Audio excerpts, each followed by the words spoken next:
A reporter in Korea asks people a simple question. What would you do with 100 million won? The answers are all polite and predictable, so she changes the question. What if you were the richest person in the world? One woman says she'd need to know where the money came from before she could even answer. The scene cuts to a TV studio, where that same interview is playing on a monitor. A journalist is interviewing the man who is, in fact, the richest person in the world, and he's incredibly young. She brings up the popular theory that he can see the future, and that's how he built his fortune. The man on screen says that would be impossible, but internally, he knows that's a lie, because right in front of him he can see a shaman, her magic swirling in the air. He's the only one who can perceive it, so for the cameras, he just plays it off as being a lucky investor, nothing more. And then, the whole thing turns out to be a bizarre dream. Kang Jin-hoo wakes up in his real life, wondering why he keeps dreaming about an eagle he saw back in the army. He's just been discharged, he's unemployed, and he lives with his mother in a semi-basement apartment. Life used to be better. His father ran a decent business and provided for them, but those days are long gone. Later, he visits his friend, Oh Tae-kyu, who's busy showing off his collection of action figures. The two have been close since high school. Jin-hoo tries to stay positive, saying that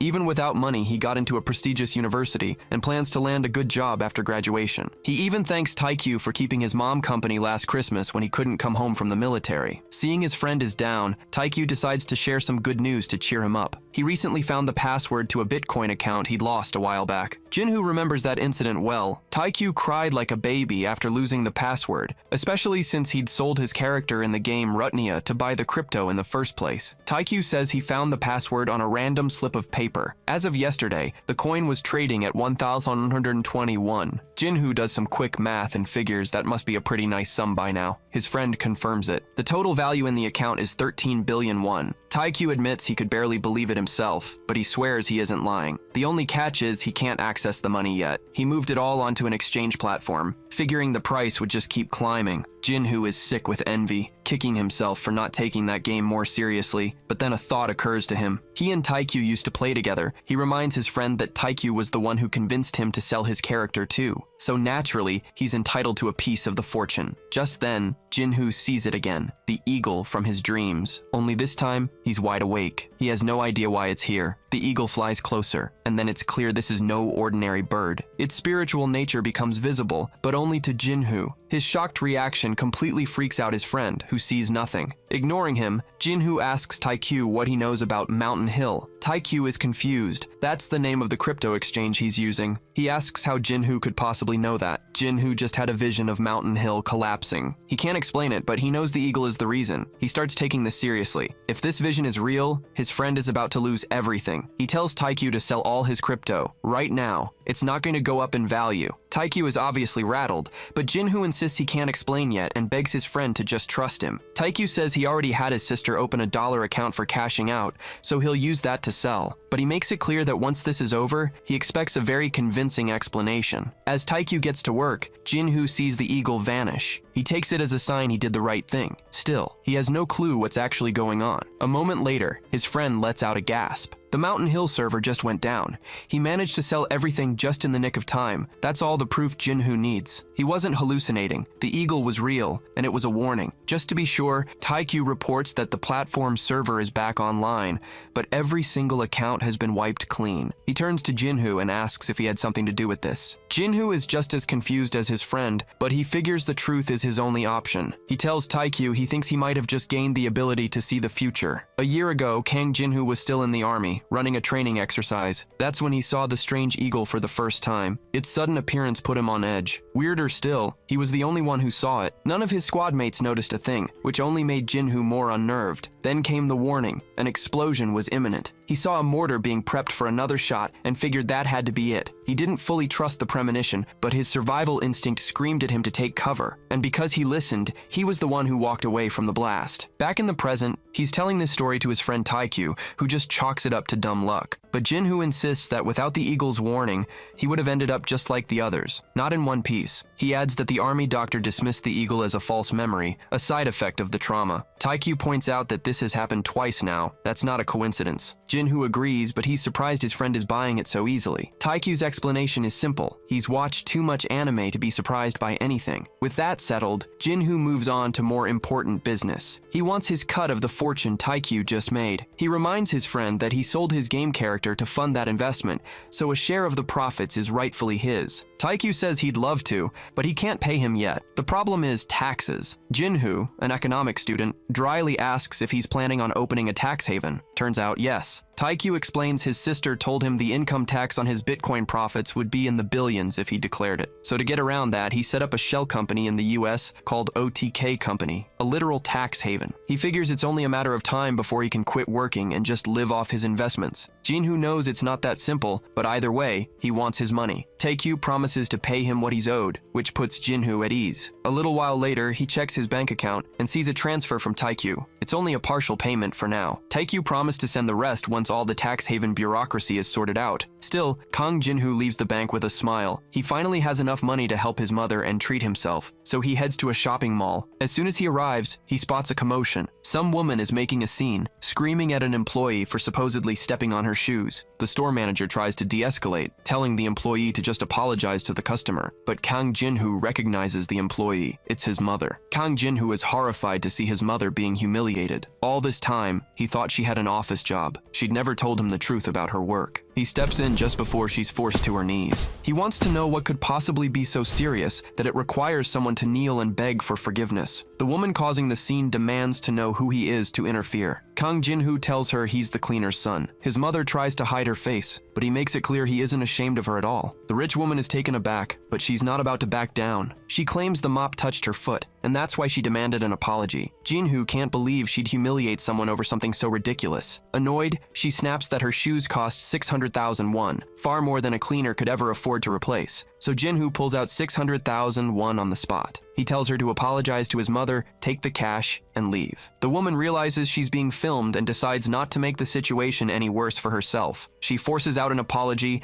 and immediately snatches the money. Before they leave, Jinhoo has a word with the store manager. He explains that since he paid for the shoes, they now belong to him, and he wants the manager to collect them from the woman. If he doesn't have them by tomorrow, he'll be filing a report for theft. And with that, he walks away, leaving the woman absolutely fuming. Outside the mall, his mother is worried. She says she has to go back and fix things because she needs that job. Kang Jinhoo just pulls her into a hug. He tells her she's gotten thinner, and that she's never working there again. From now on, he'll be taking care of the family's finances. Proud, she says he's really grown up. The two of them head to a restaurant. Jinhoo explains he's been making good money with Bitcoin, so she doesn't have to worry about their finances anymore, but she refuses to take his money. She wants him to focus on his own future and use it to finish college. He insists on helping, saying the first step is to move. He's sure her persistent cough is because of where they live. Even as she protests, Jinhoo is determined to use his money to give her a better life. She sighs, telling him he's just as stubborn as his father. Just then, Jinhoo gets a call from a friend. It's Taekyu, and he says it's an emergency. Apparently, his sister is back in Korea, and he needs Jinhoo's help. Sometime later, a flashy car pulls up to a luxury hotel. Inside, Kang Jinhoo is dying of secondhand embarrassment over his friend's taste in vehicles. Regardless, they head into the building, and right away, they run into Oh Hyun-ju. She says she's surprised to see Kang Jinhoo, admitting it's been a while. They all sit down to catch up. Oh Hyun-ju tells Jinhoo that once he graduates, there's a job waiting for him at Golden Gate. He agrees it's a good offer, but he can tell something is worrying her. She brings up the Mountain Hill bankruptcy and asks if her brother is doing okay. He reassures her, explaining he managed to sell off everything just before the disaster. Hearing that, his sister seems much more relieved. She then hands him the contact information for the Golden Gate branch manager in Gangnam. She tells him that for any domestic transfers he needs to make, it's best to go through this person first. Oh Hyun-ju explains she's in town for an audit and will be around for the next 10 days. Just then, her phone rings, and she excuses herself to take the call. With her gone, Jinhoo asks his friend why he was so reluctant to meet his sister alone. Oh Taekyu admits her personality is just a little intimidating. When she returns, Oh Hyun-ju apologizes, saying the call was important. Her brother guesses it was about the oil company, and she confirms he's right. The results from the OPEC meeting, she says,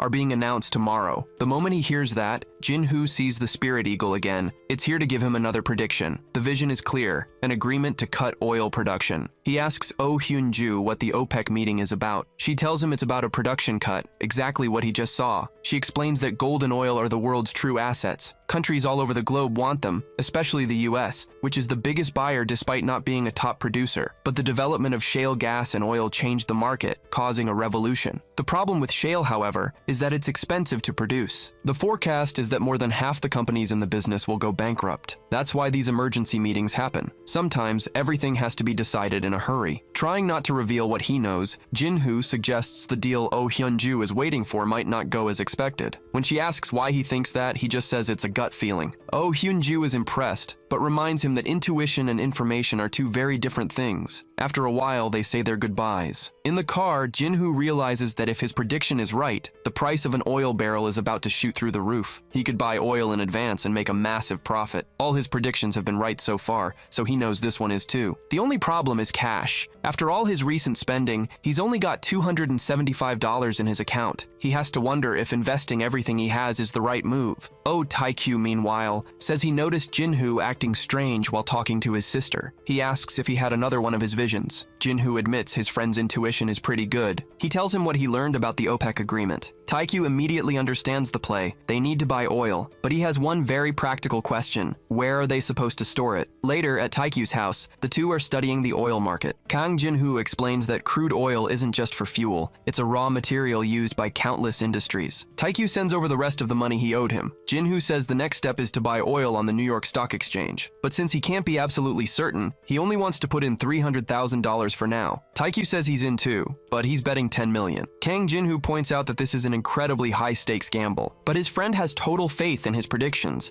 and doesn't see how they can possibly lose. In that case, Jin-Hoo tells him to do as he pleases. He, on the other hand, is going to be more cautious. He figures if it works out, the profit will be solid, and if it fails, the loss won't be that big. There's no reason to back down now. He places the orders. All that's left is to wait for the OPEC meeting to end. Kang Jin-Hoo finds them a 2-bedroom villa for $120 million. It's recently renovated and clean, and his mom is thrilled with the space and the sunlight. Jin-Hoo thinks about how every previous move meant less space, and some of his father's things always got lost along the way. But this time, his mom managed to save a box of things she couldn't bear to part with. Her dream had always been to own a home. His dad had even bought a plot of land to build on, right around the time Jin-Hoo was born. She wishes his father could see what their son has become after working so hard his whole life. Jin-Hoo points out they're not done yet. They still need things like a washing machine and a fridge. He tells his mom to take at least 3 months off work to finally get some proper rest. To that end, he hands her an account with 100 million won deposited, telling her to buy whatever she wants. But she's not happy. She scolds him for just throwing money around now that he has it. She insists she has her own savings and tells him to invest in himself instead. Jin-Hoo won't take no for an answer. He tells her if she doesn't want to spend it, she can just hold on to it for him in case he needs it later. Of course, he knows that's not going to happen. He's set for at least the next 20 years. A little while later, Taekyu stops by with a housewarming meal. As they eat, Taekyu drops the news. Mountain Hill went bankrupt. The hacking damage was in the billions, and it completely wiped out the brokerage. Every single one of their investors is broke. Taekyu explains that if it were a bank, the government might step in, but with crypto, there's no safety net, and he's sure it's no coincidence that Jin-Hoo saw it coming. He's convinced Jin-Hoo has some kind of crisis-activated superpower, and he's even come up with a name for it, Oracle's Eye. Jin-Hoo is skeptical. He says if his OPEC prediction also comes true, he'll consider the theory. Otherwise, he's dropping it. Taekyu wants more. If the prediction is right, Jin-Hoo has to let him use the name Oracle's Eye. The next day, they're at Taekyu's place, waiting for the results. Jin-Hoo is a wreck, not at all certain his vision will pan out. His panic only gets worse as he watches the charts, seeing his losses climb. Seeing his friend about to have a meltdown, Taekyu suggests they play a game to get their minds off it. Jin-Hoo tries, but he can't focus. The numbers are just rattling around in his head. He makes a stupid move in the game, earning a scolding from his friend. And then, with all the stress piling up, Kang Jin-Hoo just passes out. He's woken up a short time later by Taekyu. The results are in. A terrified Jin-Hoo looks at the screen and sees his prediction came true after all. He tells his friend to check the account to see how much they made. Taekyu runs the numbers. Together, they've cleared 800 million won. But for Taekyu, the money is secondary. The real win is that he was right all along. His friend has a superpower. And now, he gets to call Kang Jin-Hoo Oracle's Eye whenever he wants. His friend is convinced he has a superpower, but Kang Jin-Hoo isn't impressed. Compared to flying or super strength, his ability feels pretty useless. Then again, he figures you can replace those powers with machines. But predicting the future? Not even the most advanced AI can do that. Taekyu starts listing the possibilities. Elections, sports, natural disasters, and more. He calls it an awakening, a power that manifested in an emergency. But Kang Jinhoo points out a major flaw. It doesn't work on command. If it did, he'd have cleaned out a casino by now. His friend suggests a new theory. Maybe it only triggers for financial matters, since it happened when they were talking about Bitcoin. Jinhoo counters that the first time was the mortar explosion. Taekyu says that could be a life or death exception, but then he remembers the news. That explosion was part of a huge military corruption scandal. The faulty mortar caused the manufacturer's stock to tank and their defense contracts to evaporate, so even that was tied to finance. Jinhoo has to admit he's not wrong, but argues that almost everything in the world is connected to finance anyway. That gives Taekyu an idea. He offers to invest all his capital in his friend, as long as Jinhoo uses his ability to guide the investments. It's a tempting offer, but Kang Jinhoo is worried about being on the hook for any losses. Taekyu says he knows the risks and is willing to take the bet. Still, the protagonist isn't sold. There's no proof his power is 100% accurate. It could just be a random fluke. He figures it's more likely based on probability, a high chance of success, but always a margin for error. Without that certainty, it's pointless. Winning big one day just to lose it all the next isn't a plan, but Taekyu won't let it go, telling his friend to just trust him and to trust himself. Kang Jinhoo is still reluctant. The conversation is cut short by a phone call. An old friend he hasn't seen since enlisting invites him out for drinks. Jinhoo says he has something to do but will get back to him. A little while later, he shows up at the bar. He meets up with his old crew, with one request: no talking about the army. A couple of freshmen, Hwang Ji-hye and Shin Yu-ri, are there too. With one friend, Gi-hong, running late, they decide to get started without him. Someone asks if Jinhoo is planning to return to college, and he says he's thinking about it. They keep drinking, waiting for their senior to arrive. Finally, Jung Gi-hong walks in. He's happy to see Kang Jinhoo out of the military, and the two start to catch up. Jung Gi-hong works in the financial sector and mentions things are shaky, with a lot of jobs being reallocated. Jinhoo asks if he's feeling insecure about his job at the central bank. Gi-hong admits it's tough even for veterans, and he's thinking of moving to private capital. He says Korea's big problem is having great entrepreneurs but not enough investors, leaving the country in need of someone who can compete with foreign capital. In the middle of this, Shin Yu-ri takes a call. She explains she was supposed to meet her friend Siona, but since she came out drinking with them, she just invited her friend to join. The name makes Kang Jinhoo freeze. The other guys immediately scold the freshman, who has no idea why everyone is upset. And right on cue, Siona herself walks in. She stops short when she sees Kang Jinhoo. It turns out they used to be a couple, and this is the first time they've seen each other since the breakup. Sometime later, Kang Jinhoo runs into his ex-girlfriend Siona at a coffee shop. He's surprised. It's been 2 years since they last saw each other. He cuts right to it and asks if she's still with that senior. The guy in question is Ko Jun-hyung, the third son of GH Constructions. Jinhoo had heard rumors after he enlisted that Siona was dating him. She confirms it, but she doesn't look happy about it. Jinhoo notes how much she's changed. The insecure, less expressive person he knew is gone. She apologizes for breaking up with him, but Jinhoo says it's in the past. Too much has happened since then. That's when Siona tells him she still has feelings for him,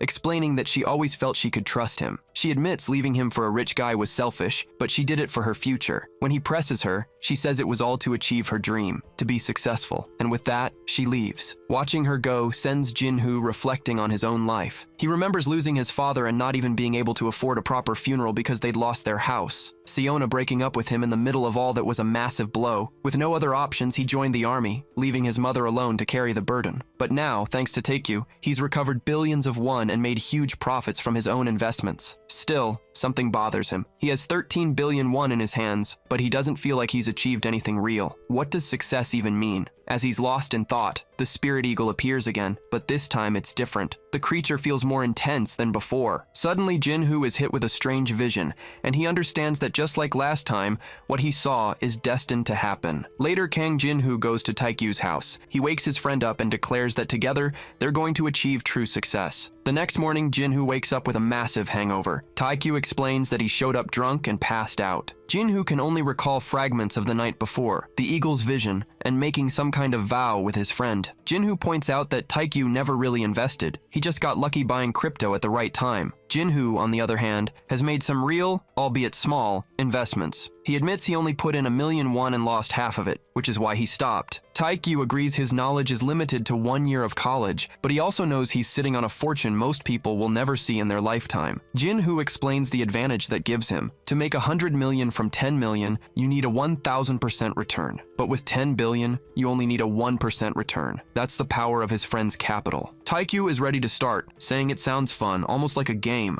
The protagonist disagrees. For him, investing requires his powers, and he has no idea when or how the eagle will grant him another vision. He needs to solve that problem before they can continue. For the past few days, he's been reading economics articles and tracking large cap stocks. He's starting to get a better feel for the market, but the eagle hasn't appeared once, leading him to believe it only triggers for huge events, like the OPEC deal. Taikyu, ever the optimist, says they should at least get a contract ready. He learned a few things from his sister and suggests a 50-50 profit split. The protagonist is fine with that. In the middle of their discussion, he gets a call. It's Shinyu Ri, the freshman from the group date. A little shyly, she makes an unexpected request. She asks Kang Jinhoo if he wants to get coffee. The next day, Jinhoo goes to meet Shinyu Ri. She thanks him for accepting her invitation, and he notes that she looks like a pop idol. He tries to play it cool, saying he only agreed to meet because he was already nearby at a friend's house, then asks why she invited him. Shinyu Ri says she wanted to apologize. She feels responsible for Siona crashing the party and making things awkward. She adds that she's happy he's returning to college since it means they can see each other more. Jinhoo is a little taken aback. It's not every day a girl this pretty is so direct with him, but then she asks for a favor. She wants to buy a new phone but doesn't know anything about them,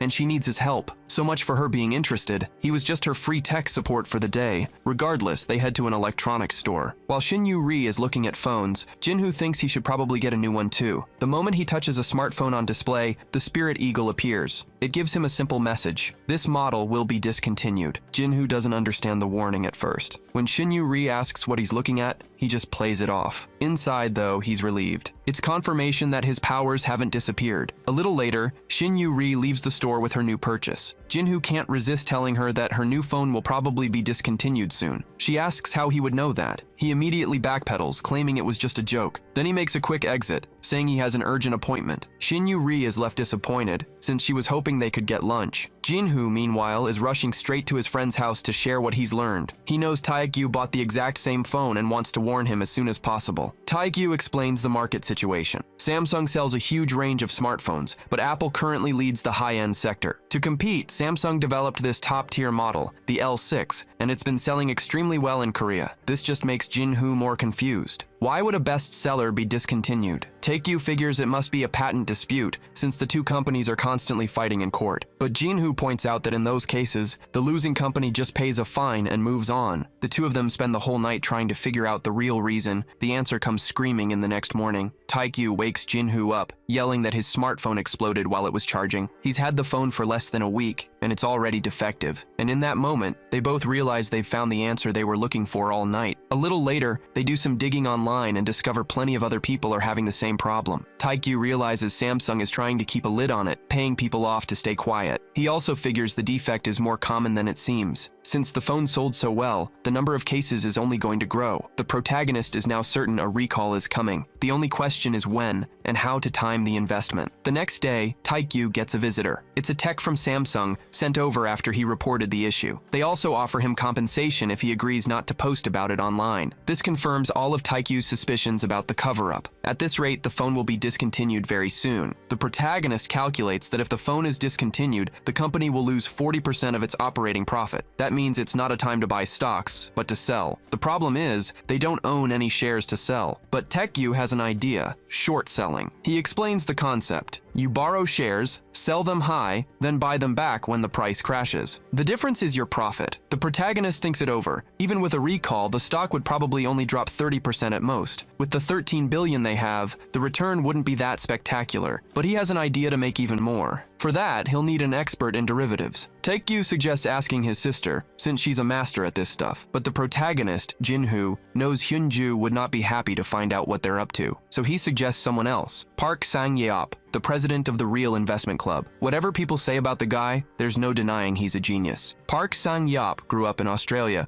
but was so smart he got into a top Korean university for mathematics. While there, he started watching a small company called QMK Tech, noticing their market predictions were unusually accurate. He didn't hesitate. He took all the money he had, including his rent, and bought their stock. As a result, he had to crash on a friend's couch for 2 weeks. but then the stock exploded, and in 2 months, Park Sang-yeop was a millionaire. After that, he made one correct call after another and started his own investment group. That's how Jinhoo first met him. Back in the present, Jinhoo and Taekyu meet with Park Sang-yeop. During the conversation, Park Sang-yeop casually mentions he lost a lot of money recently. He's in debt and has to work to cover his expenses. Jinhoo notes that most people would be in a full-blown panic. Park Sang-yeop, however, discusses his debt with a strange sense of calm. Getting straight to the point, Jinhoo says he wants to learn more about buying stocks, specifically the difference between futures and derivatives. Yeop explains that futures are simple contracts. Two parties agree to trade a set amount of something at a fixed price on a future date. Win or lose, they're both locked in.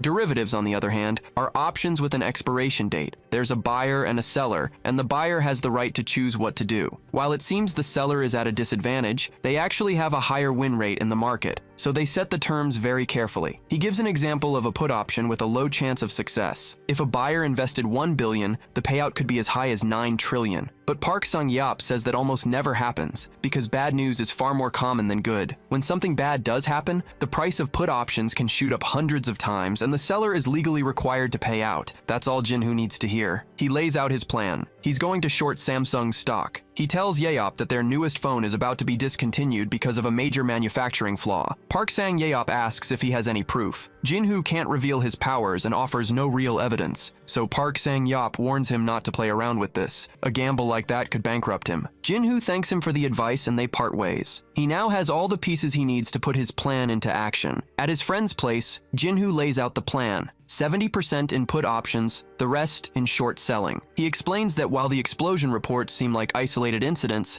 he's noticed a disturbing pattern. But for now, the market is completely ignoring the problem. Most investors are calm. After all, there's been no official news to spook them. So Kang Jinhoo starts gaming out the possibilities. If the stock rises more than expected, he'll take a loss. But if the hardware problems are confirmed, everything changes. After running the scenarios, he decides to buy the put options. His entire bet hinges on the stock price falling. Even with the uncertainty, Kang Jinhoo commits a huge chunk of their capital. Now all they can do is wait. The days drag on. At first, nothing goes according to plan. The company's stock just keeps climbing. Their new devices hit the international market, and the initial reception is fantastic. Kang Jinhoo's nerves start to fray. He can feel the clock ticking. If his prediction is wrong, they lose everything. The situation is causing him serious anxiety. The weight of that responsibility is starting to crush him. Even Taekyu, who's trying to stay optimistic, can't hide his growing concern. Then finally, something happens. A major story starts to break. Reports of exploding phones are back, and this time, it's not 1 or 2 cases. It's a flood. The company quickly makes an official announcement blaming faulty batteries, but the incidents keep happening. The situation is rapidly spinning out of their control. Finally, they're forced into an extreme measure, a massive, worldwide recall. The two friends are stunned as they watch the news. Millions of devices are being collected. Samsung is losing a fortune on every returned phone, but their plan is to fix the batteries and sell the refurbished units. After the recall announcement, the stock, which had been dipping, actually recovers, closing down only 1.5%. To calm the markets further, the company announces a new shareholder return policy, including quarterly dividends. It's a crisis management play that completely undermines Jinhoo's strategy. His friend isn't worried, though. He's sure Kang's prediction will still come true, but Jinhoo himself is starting to doubt his own ability, wondering if his luck has finally run out. Worried sick about the losses, Jinhoo can't sleep, just tossing and turning all night. His friend eventually wakes up from the noise and suggests they grab a beer to clear their heads. While they drink, Jinhoo figures he only got one thing right. The Samsung device is going to be discontinued. He asks Taekyu if he blames him for the bad call. Taekyu says no. He's the one who pushed to get into investing in the first place. Besides, he still believes his friend's prediction will pan out. It's just a matter of time. Jinhoo doesn't share his optimism. A week passes after the recall announcement. Samsung stores are packed, both with people returning defective phones and people buying new ones.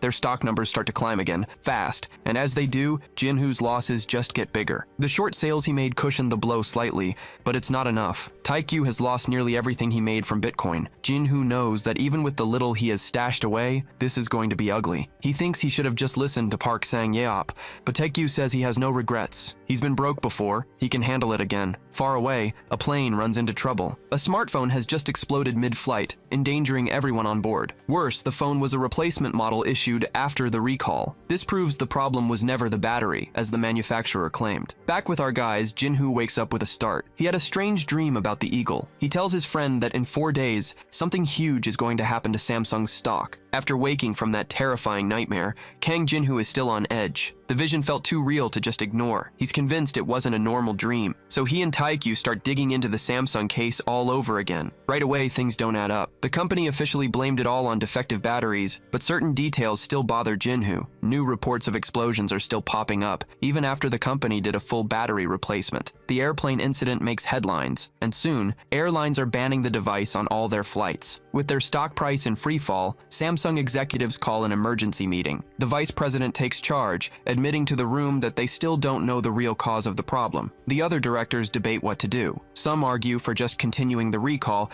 but others insist that won't be enough to fix this. That's when the VP brings up a risky idea, starting with a philosophical concept: the ship of Theseus. He explains the old thought experiment. If you replace every part of a ship one by one, is it still the same ship? The idea is that even with constant changes, the essence remains. The comparison leaves most of the room confused, so he spells it out. Despite all the changes they've made over the years, the company is still, at its core, CO Sung. But if they lose the public's trust completely, no amount of change will be enough to save them. Lost money can be recovered. A destroyed reputation is another story. And in that moment, they make an extreme decision. The company will completely halt all sales and exchanges of the L6. A spokesperson delivers the news to the media. When Kang Jinhoo hears it, he can't believe it. His prediction came true. The phone has been completely discontinued. The fallout for the manufacturer is catastrophic. Estimates put the loss at 50 trillion, worse than a financial crisis nearly 2 decades ago. Before this, Samsung had been accumulating put options through Golden Gate, but the impact on the Korean stock market was so severe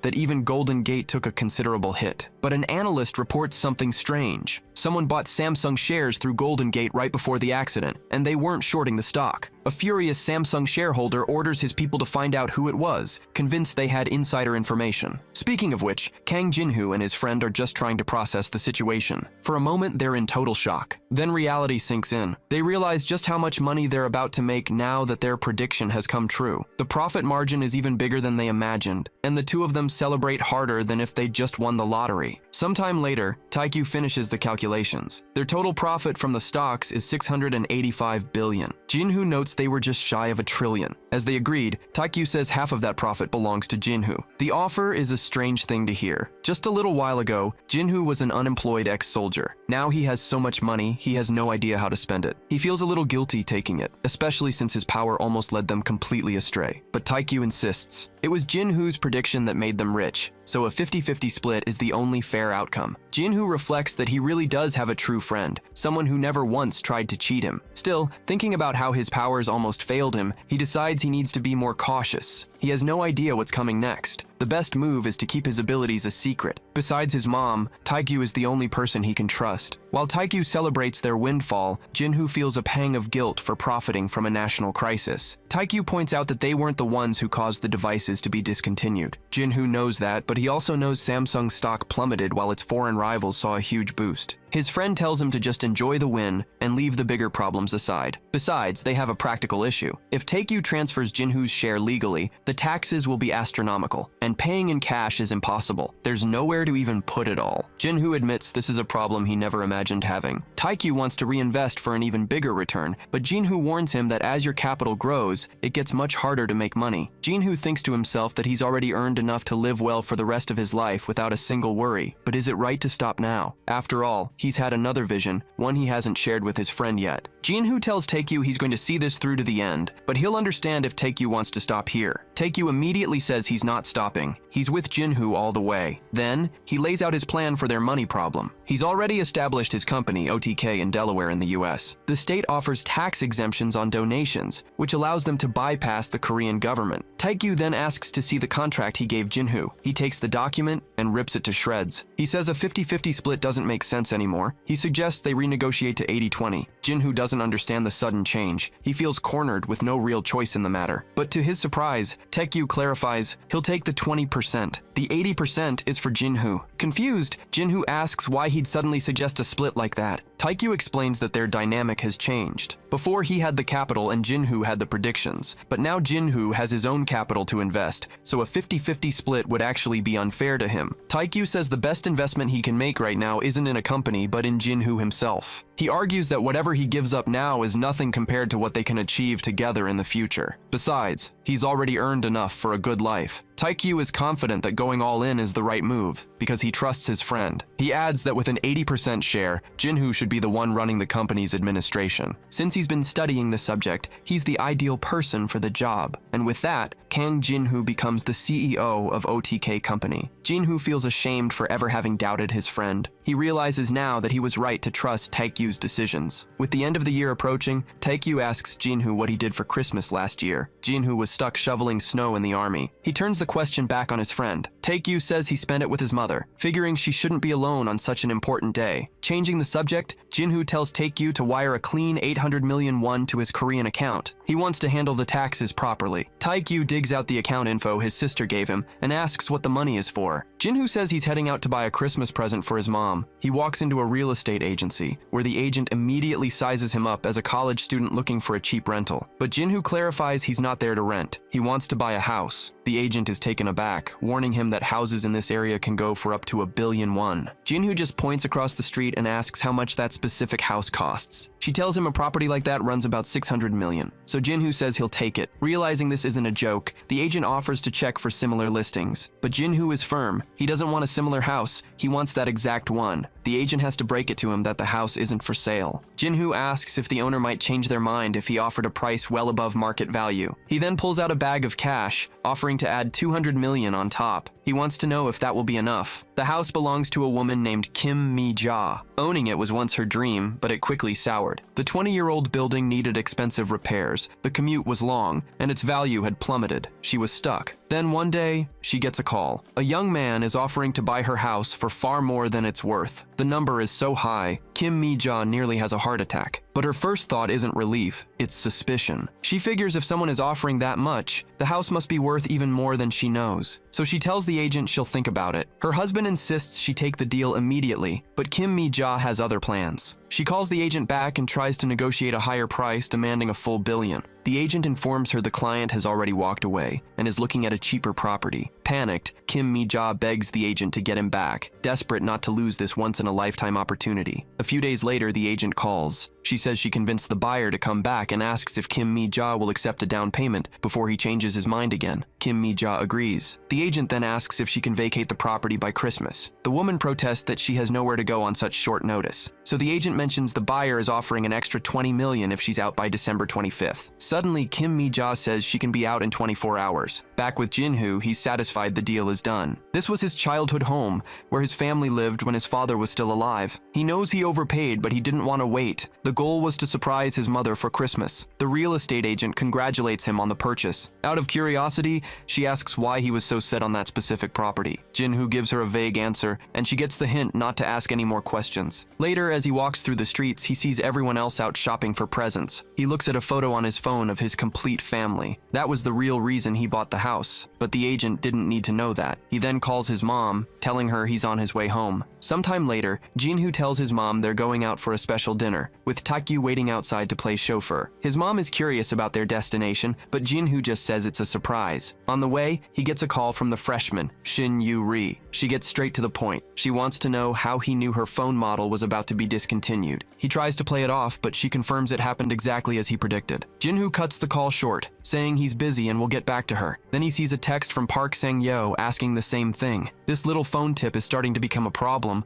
but he has bigger things to deal with right now. The car pulls up in front of a house, and his mother is immediately overcome with emotion. She says they shouldn't stay long, but Jinhoo insists they go inside. She protests, saying it's not right to enter a property that isn't hers. Inside, the place is empty. Looking around, she's flooded with memories of the happy times they spent there, but the feeling is bittersweet, knowing the house no longer belongs to them. That's when Jinhoo reveals the surprise. He hands her the deed, proving he bought their old home back. Completely overwhelmed, she asks how this was possible. He explains he made some money investing with his friend and wanted to do something for her. She breaks down in tears, thanking him for always taking care of her. Jinhoo tells her it's a happy day, no crying allowed. Then he notices Taekyu is also tearing up and tells him to knock it off before he ruins the mood. Later, he explains he made some money, but keeps the details vague. He also breaks the news that he's postponing college to focus on his investments. His mom is not a fan of this plan, warning him not to throw away his education just because he got lucky. Still, she's glad he has a good friend by his side, and Taekyu chimes in, promising to handle any trouble Jinhoo gets into. Changing the subject,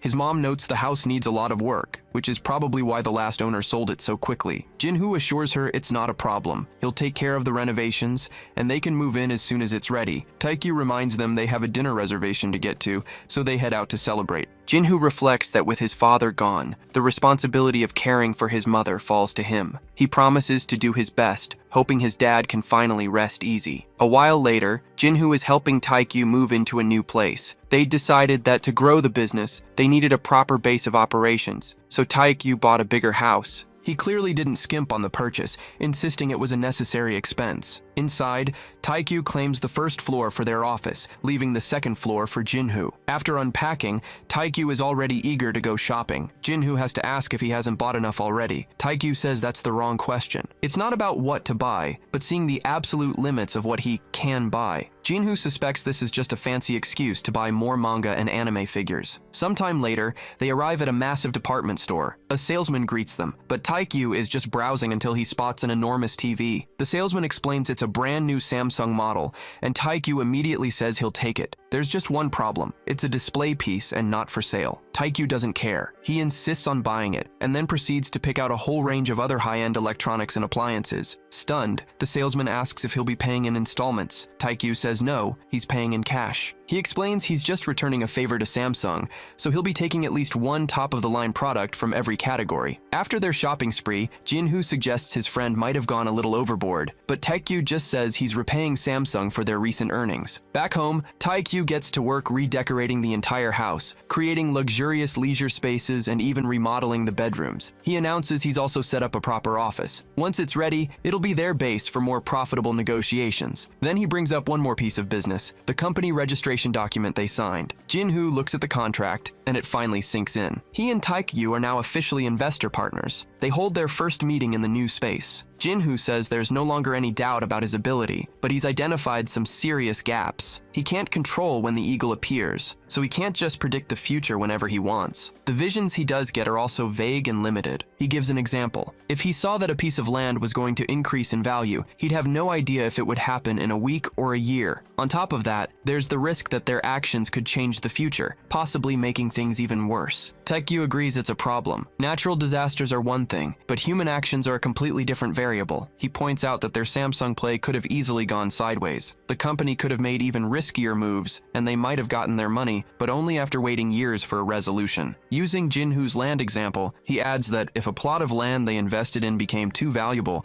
the entire development project could be canceled or moved. Taekyu concludes that their only option is to work hard and keep moving forward. Jinhoo says the power feels like a sixth sense. He can't control it, but he can feel it flowing through him. Taekyu figures they'll just have to wait for the eagle's next vision. Jinhoo thinks to himself that the ideal scenario would be to predict another large-scale crisis, just like the smartphone discontinuation. But then he realizes an event like that would completely devastate the country's financial sector, with side effects that could last for years. As he's thinking, a news report catches his eye, and he calls Taekyu over. The report says Samsung is investigating who bought all the put options right before the L6 was discontinued. The company suspects a foreign entity knew what was coming, or worse, that they were responsible for the defects in the first place. The two of them realize they're now directly in Samsung's crosshairs. They sit down to talk. Jinhoo says they've been treating this like a game, but they can't afford to raise any more suspicion. Taekyu argues they never imagined it would get this big, and more importantly, they didn't do anything illegal. But Jinhoo points out that it's all about perception. You're a genius when you make money while everyone else is, but you're a villain when you profit from others' losses. Taekyu still insists it wasn't illegal. Even so, Jinhoo says no one wins the lottery twice without raising eyebrows. He has to think carefully about their next move. Short-term options are risky and attract a lot of attention. Long-term investments have a better chance of success, but the timing and returns are uncertain. The Korean and global markets have been hit by crises before, but they've learned from their mistakes and evolved. So unless another massive financial shock hits, the smart play is to build long-term investments. To do that, Jinwoo wants to transform their company, OTK, into a holding company and start acquiring stakes in other businesses. Jinwoo suggests a new strategy: buy into companies with high growth potential, then take control of the ones that perform best. The goal is to double their 670 million in just 3 years. Taekyu likes the sound of it, even thinking the task doesn't seem too difficult. Jinwoo plans to analyze companies online and just wait for his eagle to appear. But after hours of staring at a screen with 0 results, he starts to think the whole thing was a massive waste of time. His friend shows up with a stack of papers, figuring it's less tiring to read printouts than to burn your eyes out on a monitor. The next morning, Taekyu wakes up to find Jinwoo surrounded by those same documents, having pulled an all-nighter. But Jinwoo reports that his eagle never showed. Worse, he's realized they're on the completely wrong path. The overall plan is fine, he explains, but their method is flawed. The way they're buying stakes just isn't getting the results they need. For huge billion-dollar companies, profit is a matter of time. But for smaller companies, the stock price is a total crapshoot. It either skyrockets or plummets. Jinwoo concludes that as their fund grows, it's only going to get harder to manage. Taekyu suggests investing in foreign markets, maybe even big tech companies. Jinwoo agrees it's a good idea, but points out that they need contacts or they'll have to hire an expert. No matter which business model they choose, they need a good team and solid information. Just then, Taekyu's phone rings. On the other end, his sister is furious, demanding to know why his house is completely empty. Taekyu calmly explains that he moved and gives her the new address. Jinwoo remarks that the timing couldn't be more perfect, since he wanted to speak with Oh Hyun-ju anyway, but she warns him that his sister is livid and this won't be a friendly visit. A little while later, Oh Hyun-ju arrives. Still angry, she looks around and asks who owns the place. Taekyu tells her it's his, and that he'll be living here from now on. That sets her off. She wants to know where the billions he had in his account went. Taekyu asks if that's the real reason she came back to Korea. Oh Hyun-ju explains that the recent Samsung incident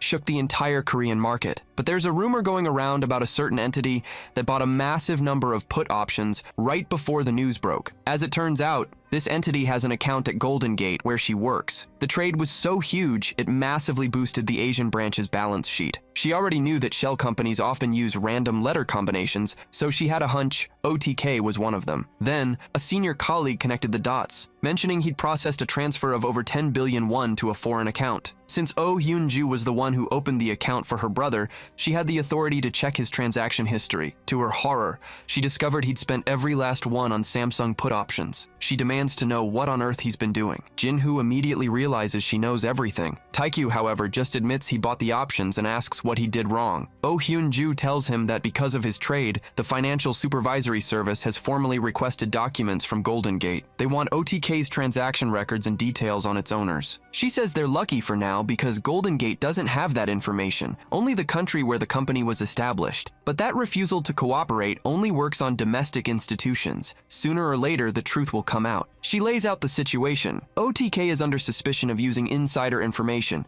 or even being directly involved in the accidents with Samsung's phones. For publicly traded companies, any relevant information has to be disclosed to all investors. Trading on information that isn't public is illegal. If OTK's profits are deemed illicit, the government will confiscate the money and they could both end up in prison. Oh Hyun-ju points out that without concrete proof, they can't be charged. Still, she wants to know exactly how they pulled this off. Jinwoo admits he was the one who passed on the information, which immediately raises the next question. How did he know? He hesitates, and that just makes Oh Hyun-ju angrier. She lays it out for them. If they don't give her a straight story, they could both go to jail, and she could get dragged down with them. So Jinwoo gives her the official version. As soon as news broke about the L6 smartphones exploding, he did a deep analysis. He concluded it had to be a manufacturing defect, one serious enough to get the entire model discontinued. After sharing his findings with Taekyu, his friend trusted the analysis and decided to bet on the prediction. They bought put options based on that, with no insider trading or third-party involvement. Oh Hyun-ju isn't an idiot. She knows they're holding something back, but for now, she decides their story is good enough. She brings up a past scandal, the Sweet Bank case,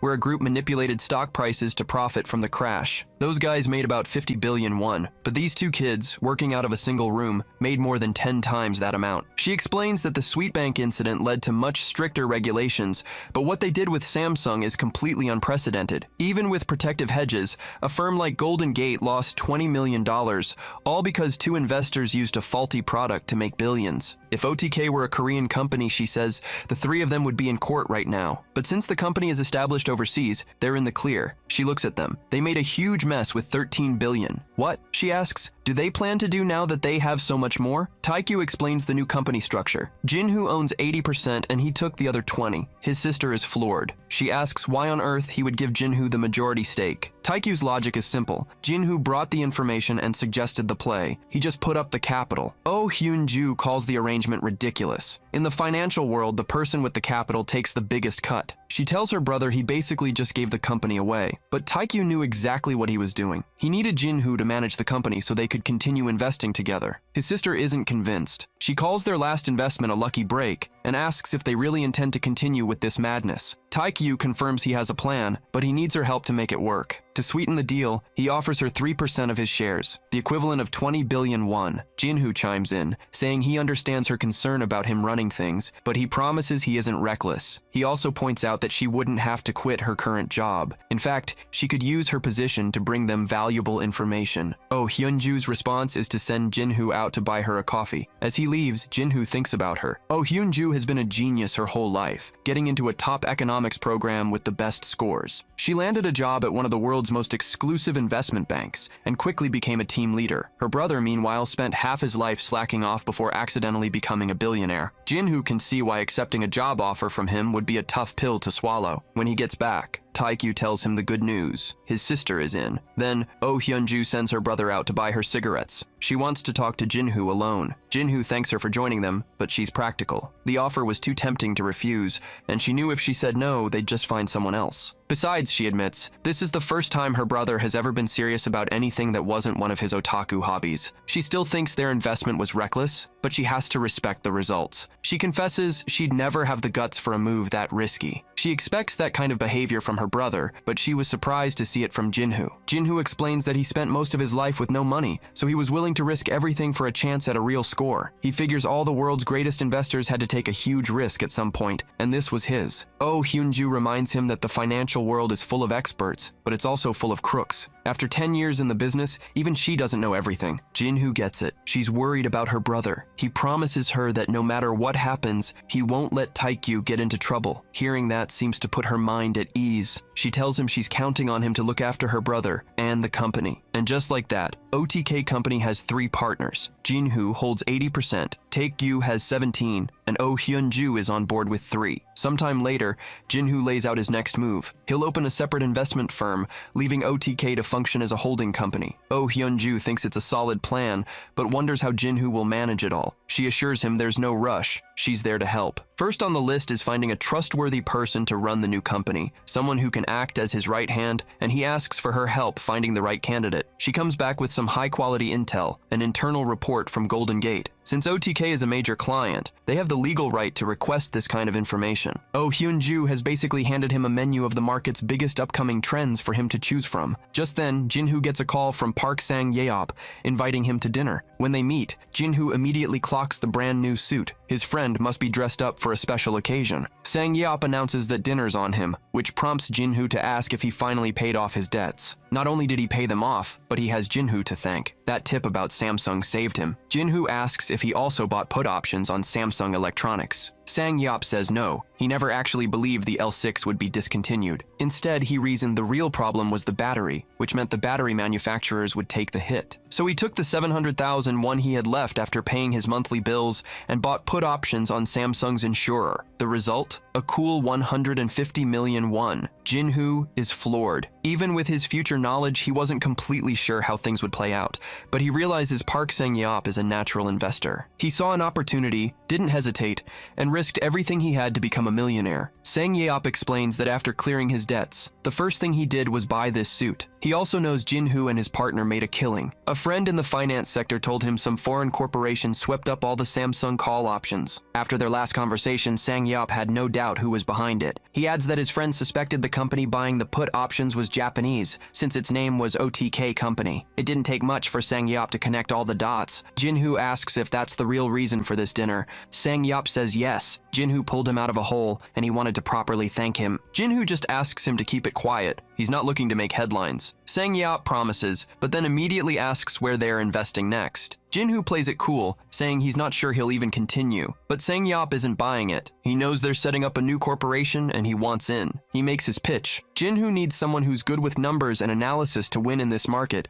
and he's the guy. He claims he's studied the market more than anyone, and that nobody can do what he does. Besides, he trusts Jinhoo's instincts and has already decided to work for him. The suit, it turns out, wasn't just for dinner. It finally clicks for Jinhoo. This isn't a thank you dinner, it's a job interview. Sang Yop lays it out plainly. Jinhoo is the CEO, so the decision is his. Jinhoo thinks it over. His current team is good, but they won't be enough for what's coming. He needs someone to be his hands and feet, someone who gets his vision. He asks Sang Yop if he's up for that. Despite being older, Sang Yop says he has no problem working for Jinhoo and is more than capable of meeting his needs. Jinhoo reflects that a CEO's most important skill is embracing talented people. And right now, Park Sang Yop is the most qualified person he knows. With that, Jinhoo officially hires his new employee. With Park Sang Yop officially on board, he asks if the team is really just the two of them. Taekyu clarifies that his older sister is also part of the operation. She's a team leader at Golden Gate's Asian branch and is handling all their legal and administrative work. Changing the subject, Jinhoo asks how Sang Yop's old company took his resignation. He says they immediately tried to keep him with a pay raise, which only made him regret not quitting sooner. But now he's focused on riding the wave of the next big industry reorganization. Yop explains his thinking. When Apple launched the first iPhone, other companies dismissed it. By doing so, many of them were completely replaced because the iPhone offered multiple devices in one. He believes ordinary people only recognize genius after the world has already changed. He has no intention of being an ordinary person. He wants to be there right as the change is happening. Jinhoo realizes Park Sang Yop is a different breed of thinker. He definitely made the right call bringing him in. Taegyu agrees and proposes a toast to the future of their new team. The next morning, Jinhoo wakes up at home with a killer hangover. After pulling himself together, his first thought is about his next investment. Just then, Taekyu wakes up too, annoyed by a phone alarm. He sees someone named Shinyu Ri is calling his friend and lets him know. Jinhoo answers, and the freshman on the other end asks why he never called her back like he promised. He apologizes, claiming he was busy. Shinyu Ri is surprisingly understanding. She just invites him to lunch instead. Jinhoo remembers that she's the reason he got the vision about Samsung. He figures the least he can do is buy her a meal to say thanks. She's thrilled he accepted, and they make plans to meet. Taekyu immediately wants to know who this girl is. Jinhoo tells him she's just a freshman from his university,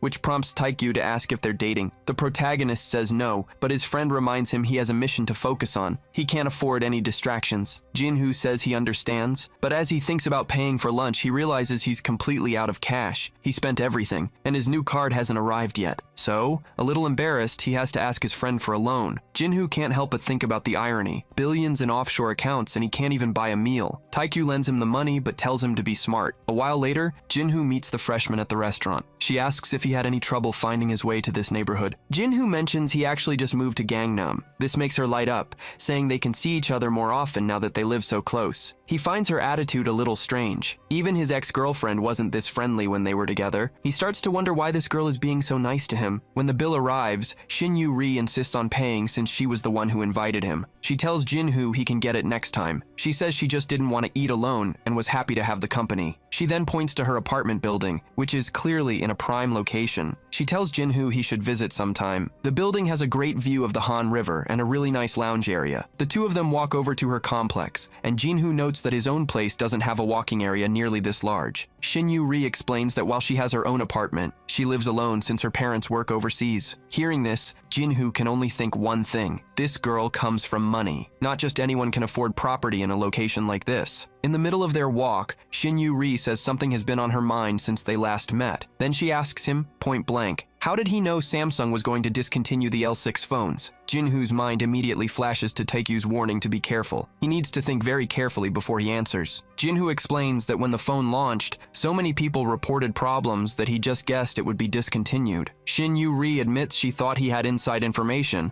since he sounded so certain at the time. He plays it cool, saying there's no way he could have known for sure. It was just a hunch. She wishes she'd known about the issues sooner, as it would have saved her a lot of trouble. On top of that, her mom is upset because her Samsung stock took a nosedive after the news broke. Even with the recent recovery, she's still in the red. So Shin Yu-ri asks for his advice. Should her mom sell the shares now or wait it out? Jin-Hoo tells her to hold. He's confident Samsung will bounce back with their next smartphone. He points out that most Koreans, including her, chose to exchange the faulty device for a new one instead of taking a refund. But more importantly, Samsung's main business isn't phones, it's semiconductors. With the chip industry booming, their investments give them a huge advantage. He argues that since the industry is only going to grow, holding Samsung stock is the best move, even with the current crisis. Then he adds a quick disclaimer. He's no expert. This is just his personal opinion. But Shin Yu-ri doesn't care. She says even specialists get things wrong and she's going to follow his advice. Jin-Hoo is surprised to learn she owns stock too, but she explains she used her allowance to buy some when the prices crashed. The thought immediately crosses his mind. If her allowance is enough to buy stocks, this girl's family is seriously wealthy. Just then, her grandmother appears and asks if Jin-Hoo is her boyfriend. Shin Yu-ri quickly clarifies that they're just friends, but Grandma insists she should marry this handsome young man before another girl does. After they part ways,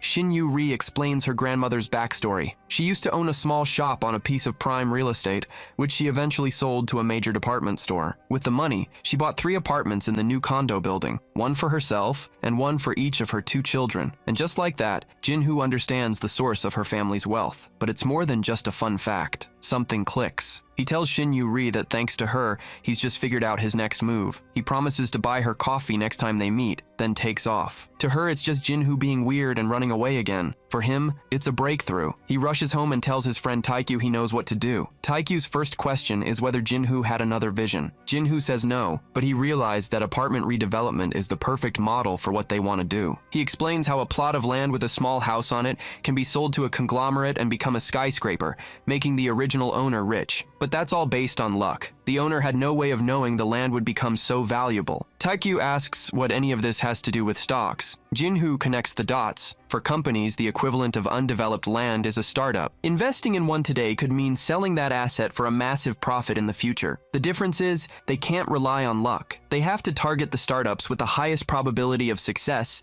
and invest for the long term. Taekyu sees the logic, but notes how difficult that would be. Jin-Hoo reminds him that they have an advantage no one else does, the ability to see which startups are the right ones. With the plan set, all that's left is to find their targets. After the new year, Jin-Hoo's mother comes to visit. They have a pleasant dinner and give her a tour of the new place. Jin-Hoo says there's plenty of room for her to move in, but she's happy in her current house. She does, however, promise to visit more often. Once she leaves, Jin-Hoo gets right back to work. Taekyu explains that basically every startup is negotiating with Golden Gate, so he's compiled a list of the most promising ones. But Jin-Hoo isn't interested in them. He wants to see the list of companies that were rejected. His reasoning is simple. The companies that found secure investment are obvious targets. The real potential lies with the ones everyone else overlooked, and he's the only one who can spot it. Taekyu points out that's a massive amount of paperwork for 2 people to analyze. Jin-Hoo's already thought of that. He's put his sister on the initial screening, since it's the kind of routine she's used to. Still, Jin-Hoo has to personally review her selections. His vision only works if he's the one doing the final check. Sometime later, he's getting tired of going through the papers one by one. He tries an experiment, touching the entire stack at once. He feels his power stir, confirming that the right document is in there somewhere. So he spreads every single paper out on the floor. He asks his friend to arrange them so that none are overlapping. This new method lets him analyze the documents much faster,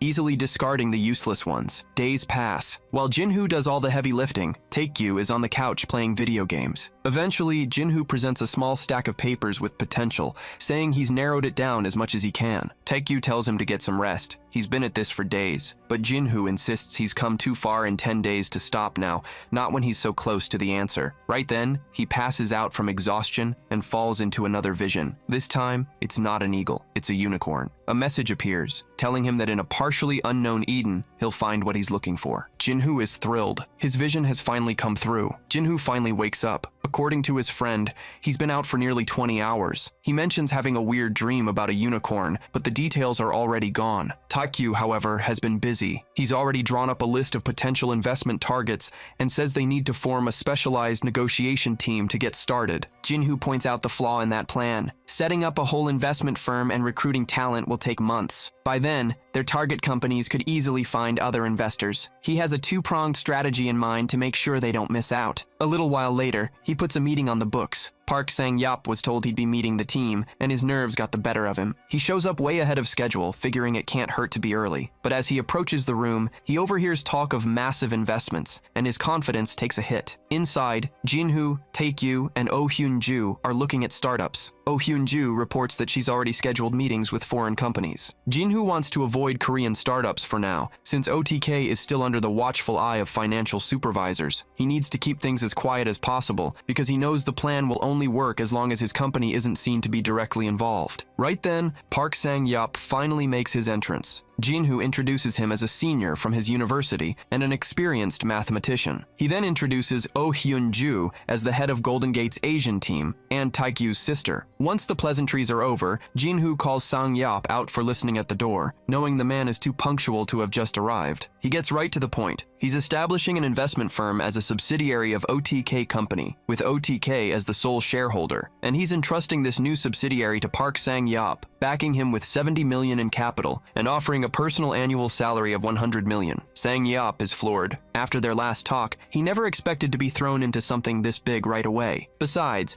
you don't invest that kind of money in just anyone. For Jin-hoo to choose him means he must have incredible faith in his potential. Jin-hoo says he knows Sang-yap well enough to trust him with the job. In fact, he says it would be hard to find anyone more capable. All that's left is to find a good place for an office. On that note, Sang-yap mentions he already saw a good spot on his way to the meeting. Since Jin-hoo had hinted at the topic beforehand, he figured he should get a head start. Jin-hoo just smiles. That's exactly why he chose him. Tae-kyu chimes in that now would be a good time to pick a name for the new subsidiary. Jin-hoo immediately shuts that down. He's not letting his friend choose this time, not with his track record of otaku-inspired names. Sang-yap points out that the K in OTK stands for guarding or protecting, and suggests they call the subsidiary K Company. Tae-kyu and his sister agree. It's simple, but it's cool. Jin-hoo gives the final approval. K Company it is. And with that, he officially names Park Sang-yap the CEO. With the meeting over, Hyun-ju gets to work setting up the subsidiary company. Sang-yap is put in charge of vetting startups for investment. Meanwhile, employees from Golden Gate are sent over to K Company headquarters to be integrated into the team. Tae-kyu is blown away by their new building. Jin-hoo explains the choice was strategic. Its proximity to the airport makes it easily accessible for Golden Gate staff and international investors. Hyun-ju then mentions she's arranged a meeting with an international lawyer. Right on cue, the lawyer arrives. Her name is Ellie Kim, a friend of Hyun-ju's who's also affiliated with Golden Gate. Fresh from the airport, she introduces herself,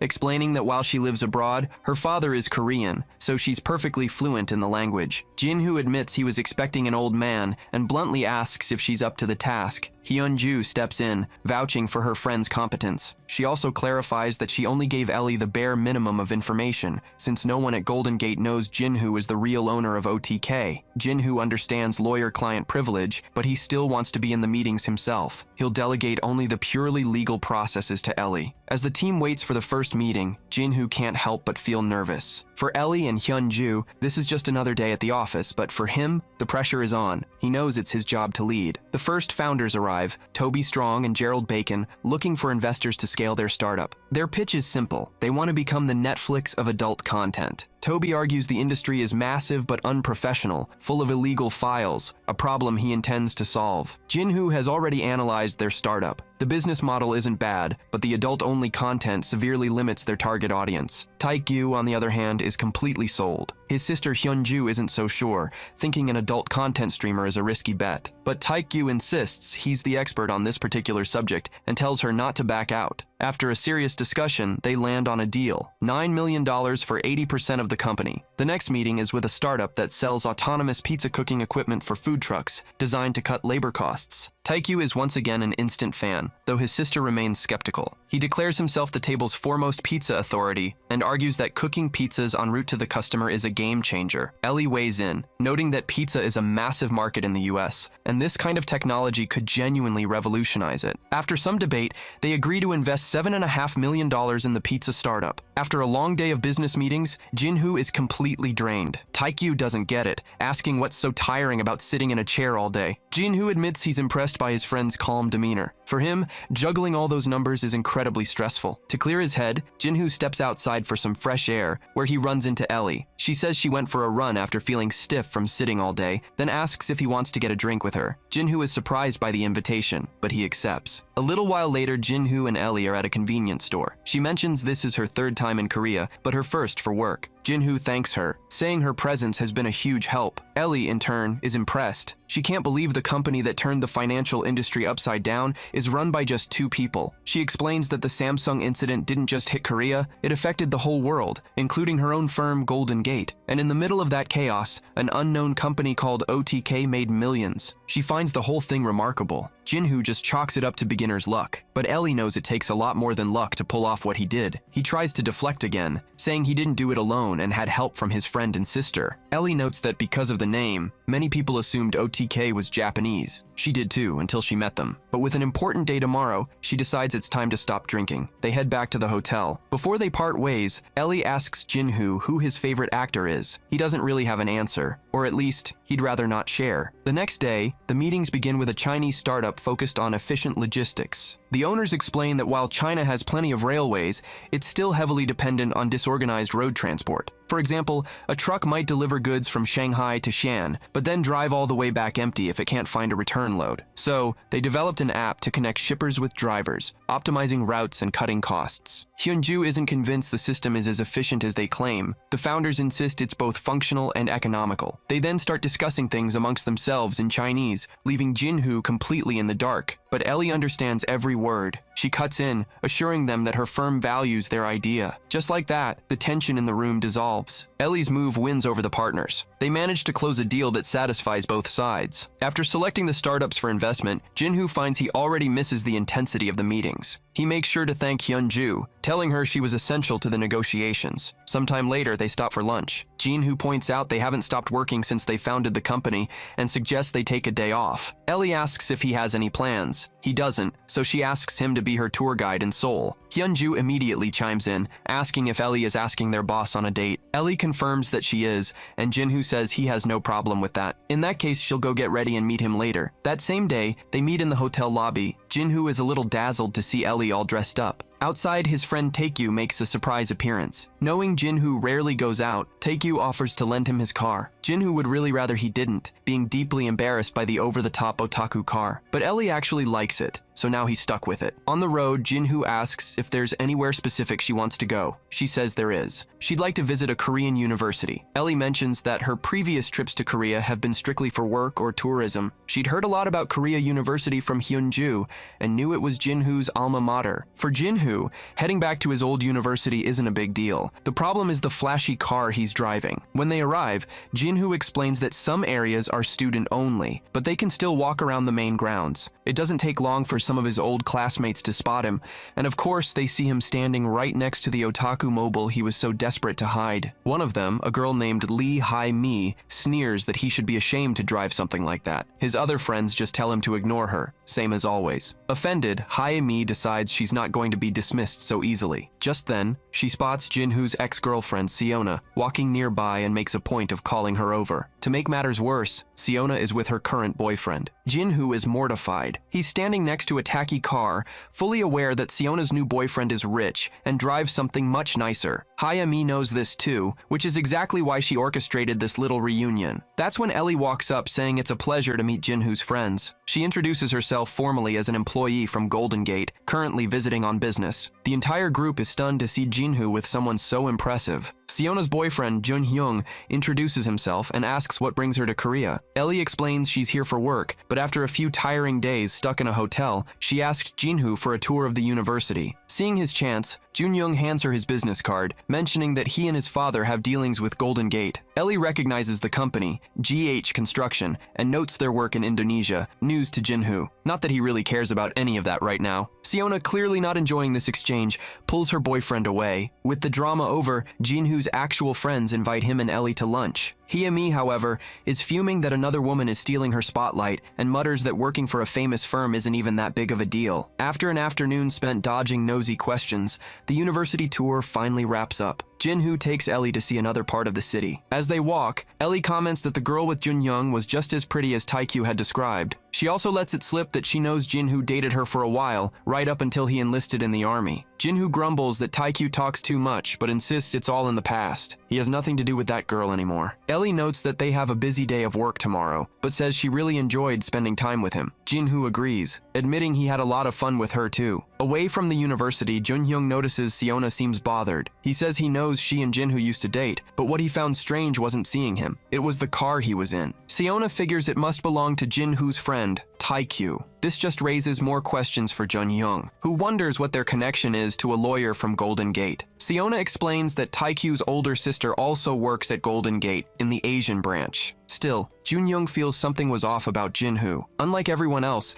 the guy didn't seem the least bit intimidated by him. Siona agrees that Jinhoo has changed a lot, but she makes it clear she's done talking about him. Back with the protagonist, he's in another startup meeting. The company's owner explains their focus is on AI-generated architecture, using machine learning to design increasingly complex skyscrapers. This time, it's Hyunju who's impressed, and she immediately agrees to invest. Afterwards, she says the next meeting is a while away, so they have time to rest. Ellie takes the chance to invite Jinhoo to play squash. He turns her down, saying he's still sore from overdoing it last time. Later, Jinhoo is relaxing with his friend and notes that for someone who doesn't speak much English, Taekyu is paying surprisingly close attention. The otaku doesn't reveal his true intentions, but thinks to himself that so far, only one startup has really caught his eye. He just tells Jinhoo that since it's his money being invested, he wants to know where it's going. In response, Jinhoo asks if he's ever heard of Song Masayoshi. Taekyu recognizes the name as the man behind Alibaba, the Chinese online shopping site. Jinhoo explains that in the early days,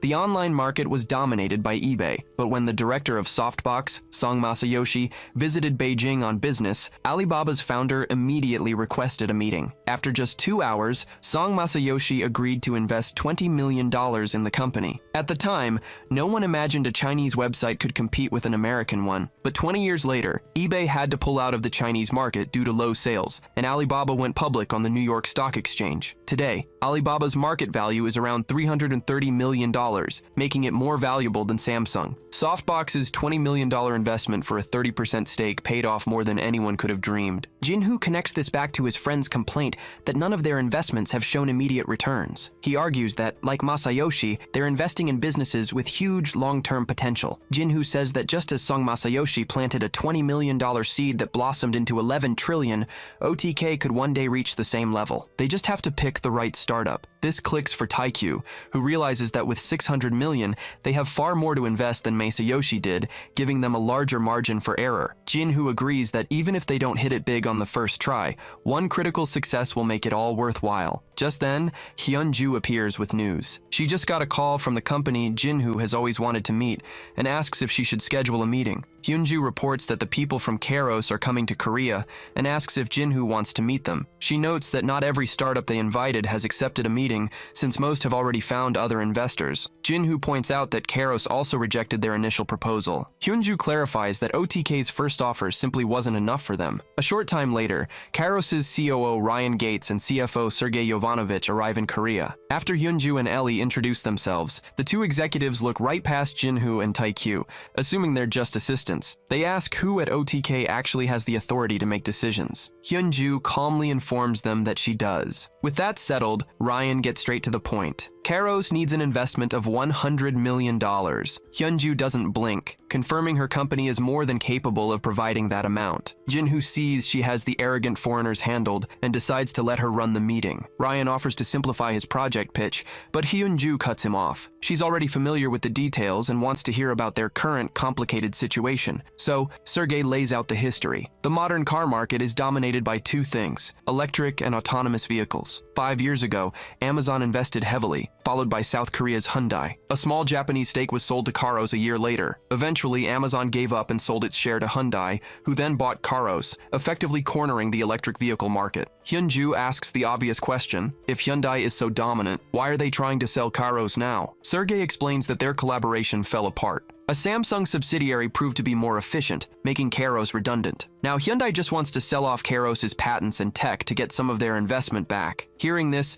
Taekyu can't stay quiet. He asks what the point is of buying a company that's essentially a cast-off from Hyundai. Then he turns to Jinhoo, asking if he knew about this connection. Jinhoo says he did, which is all Taekyu needs to hear before pulling him into another room for a private talk. Away from the meeting, Taekyu insists Jinhoo isn't thinking clearly and demands to know what he's planning. Ellie wonders if this is personal for him. Jinhoo finally tells them the truth. Hyundai is the company that destroyed his family and caused his father's death. Jinhoo lays out the backstory. His father ran a small metalworking company, DHK Engenharia, with just 10 employees. After years of work, he developed an integrated suspension system and was ready to patent it. That's when a representative from Hyundai showed up, wanting to buy the patent for one of their vehicles, but they needed a product sample for analysis first. A short time later, Hyundai canceled the contract. They had used the sample to copy the design, then rushed to patent the technology before the actual inventor could. Jinhoo says his father was never the same after that, right up until the day he died. Ellie asks if DHK at least got any compensation for the canceled contract. Hyunju explains that as a foreign lawyer, Ellie doesn't know how things work in Korea. Here, a small company almost never wins against a corporate giant in court. The big corporations just drag out the legal proceedings, burying the little guy in legal fees they can't afford. Despite all this, Jinhoo says he's putting his family history aside for now to focus on the business. But even setting emotion aside, Hyunju is against the deal. She argues that spending so much on a company with nothing left to offer is just a bad investment. Ellie agrees. The Kairos patents are only worth about 50 million, so paying double is a guaranteed loss. It would also tie up most of their 120 million in capital,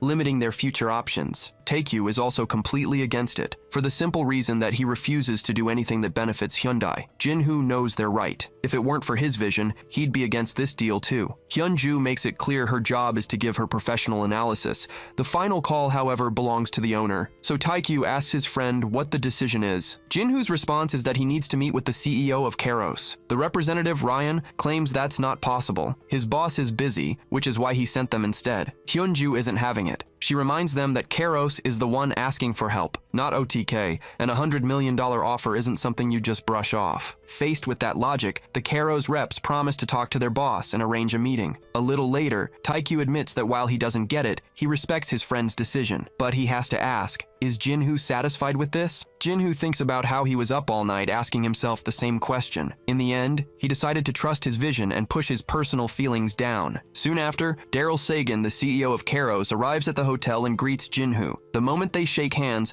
another vision hits the protagonist, and with that, he gets all the confirmation he needs. Jinhoo is now ready to see the acquisition of Kairos through to the end. At the meeting, Daryl Sagan lays out his company's vision. He explains that modern cars aren't just engines and wheels anymore, they're also computers, and Kairos plans to build an AI that can control the entire vehicle on its own. Hyunju points out that this kind of tech is already on the market, but Sagan clarifies that his software is different. It's not just an autopilot system, it's a true AI capable of thinking like a human. As interesting as the project is, the CEO of Hyundai isn't buying it. That's why Kairos is looking for a new investor. Sagan explains that Hyundai only cares about immediate results, so they neglect long-term projects and stick with generic software. Jinhoo realizes that of all the projects his company has ever backed, nothing comes close to the AI system Daryl Sagan is describing. It's all starting to click. This is why his future vision led him here. He asks about the current ownership structure of Kairos. Sagan lays it out. Hyundai owns 86%, he holds 6.5%, and the employees have the remaining 7.5%. He explains that talent in Silicon Valley is expensive, so they offer stock options in place of huge salaries. Jinhoo knows buying out Hyundai's stake in Kairos will be expensive, but he's determined to make it happen. Still, he's not about to pay their full asking price. After all, Kairos is the one in a hurry, not OTK. Instead, Jinhoo declares that OTK will invest in Kairos directly. He also promises that unlike Hyundai,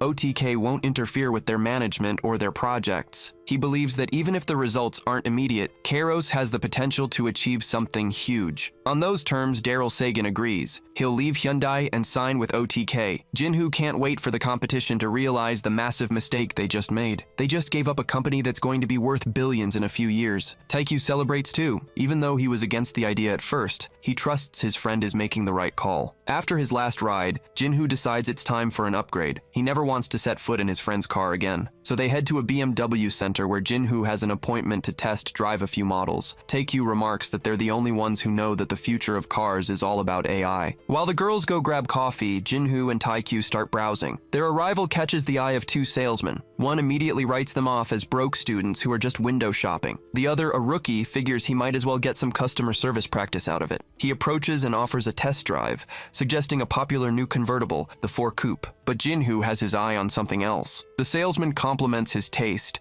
noting it's BMW's top-selling model. He gives them the tour and the price tag, 140 million won. Jinhoo needs a second. Taekyu clarifies that the price is in won, not dollars, but Jinhoo admits he doesn't have that kind of cash in his account. He asks to borrow it. Taekyu hands over his credit card without a second thought, telling Jinhoo he can pay him back with future dividends. On a roll, Taekyu decides to buy a car for himself too, and picks out the most expensive luxury sports model in the showroom. The salesman is just going through the motions, expecting them to balk at the price. So he's a little surprised when Jinhoo says he'll take both cars, and pay in full right now. The rookie Kim Do-yoon learns a valuable lesson. Every customer is a potential VIP. He heads off to draw up the paperwork, leaving his senior colleague to stew in jealousy over the massive commission he just missed. Jinhoo asks Taekyu if he's happy with his new ride. Taekyu is, but mentions the car isn't really suited for decals. Jinhoo quickly agrees, saying it looks much better stock. Taekyu then reminds Jinhoo that this is the second loan he's floated him, mentioning the 100,000 for that date. And of course, Ellie is standing right there to hear it. She remarks that the date must have been pretty important for Jinhoo to have to borrow money. Taekyu chimes in that Jinhoo even took the girl home. Sensing the mood shifting, Hyunju quickly changes the subject by asking if they've picked out their cars. Her brother proudly shows off his new purchase, and Jinhoo shows his. Ellie dryly comments that at least now he won't be embarrassed to go out. Jinhoo quietly asks her not to tell Taekyu about the last car incident. It's childish, he knows, but he doesn't want to offend his friend. Ellie seems to realize Jinhoo is a better friend than he lets on. With some time to kill before her flight, she invites everyone on a farewell trip to an amusement park. Hyunju doesn't have the best time, since she's not a fan of thrill rides. At the end of the day,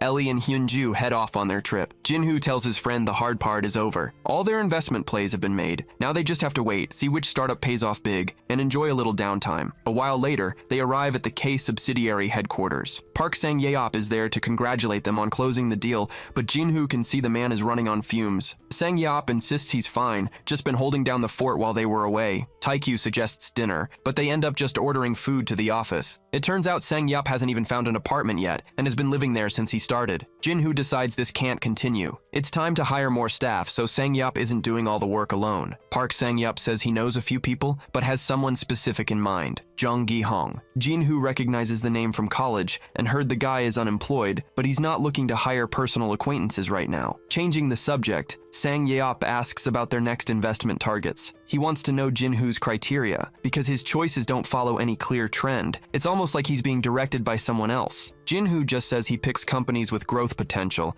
and his only real metric is all or nothing. That answer doesn't satisfy Park Sang-yeop. He tells Jinhoo he's operating on a level beyond any genius he's ever met. This is more than just good intuition. In any case, Sang-yeop reports that after setting up the company headquarters, they have 6 billion left of the initial 70, and he'd like to invest it. Jinhoo agrees and asks if Sang-yeop has found anything special. As it turns out, he already has a list of potential targets prepared. A few days later, the negotiations with Hyundai conclude. OTK acquires Caros for $88 million, well below the expected value. Not only that, but the cars Jinhoo bought have finally been delivered to their address. He decides it's time to take his new ride for a spin. His first stop is to visit his mom. She's in the middle of preparing to move into her new house. Jinhoo shows her the new car and tells her he bought it for her. Stunned, she asks how much something like this could have possibly cost. The protagonist says all that matters is whether she likes it. Taekyu adds that he has a gift for her too. Arriving at the new house, he reveals he's already furnished the entire place with brand new equipment. Their mother is flattered by all the gifts, but says she doesn't know if she deserves it. Jinhoo tells her not to worry about that and to just enjoy her new life. That's his plan too. He's going to travel the world. His mom asks if he and Taekyu are going to study abroad together. Taekyu, for his part, thinks this has absolutely nothing to do with him. A year passes, and it turns out the two of them went on a world tour. Taekyu was voluntarily dragged along, which is why he's crying tears of joy to finally be home. Just then, Shin-Yu-ri calls Jinhoo with a reminder, today is the last day to re-enroll in university. Jinhoo agrees to meet up and talk it over. Taekyu, seeing him head out, asks where he's going when they just got back. Jinhoo tells him he's heading to the university. He plans to go back to his studies and finally graduate. When he meets Shin-Yu-ri, she explains that she also took a year off. That's why she was so insistent he come back at the same time she did. She invites him to lunch, saying there's something else she wants to discuss. Jinhoo heads to a car, but clarifies that it's not his. It belongs to his friend. Shin-Yu-ri is pretty impressed that a friend would just lend out a car like this. Jinhoo just explains that his friend is a homebody, so the car doesn't get much use anyway. At the restaurant, Jinhoo notices the high prices and asks if she's really sure about covering the bill. She insists, saying she owes him for always picking up her calls over the past year. It helped her not feel so alone. Besides, she tells him she made a killing on Samsung stock thanks to his advice. With that out of the way, she asks what Jinhoo plans to do now that he's back. He admits he's actually planning another trip soon, this time to Hong Kong to see a friend. Shin-Yu-ri mentions she's always wanted to see Hong Kong,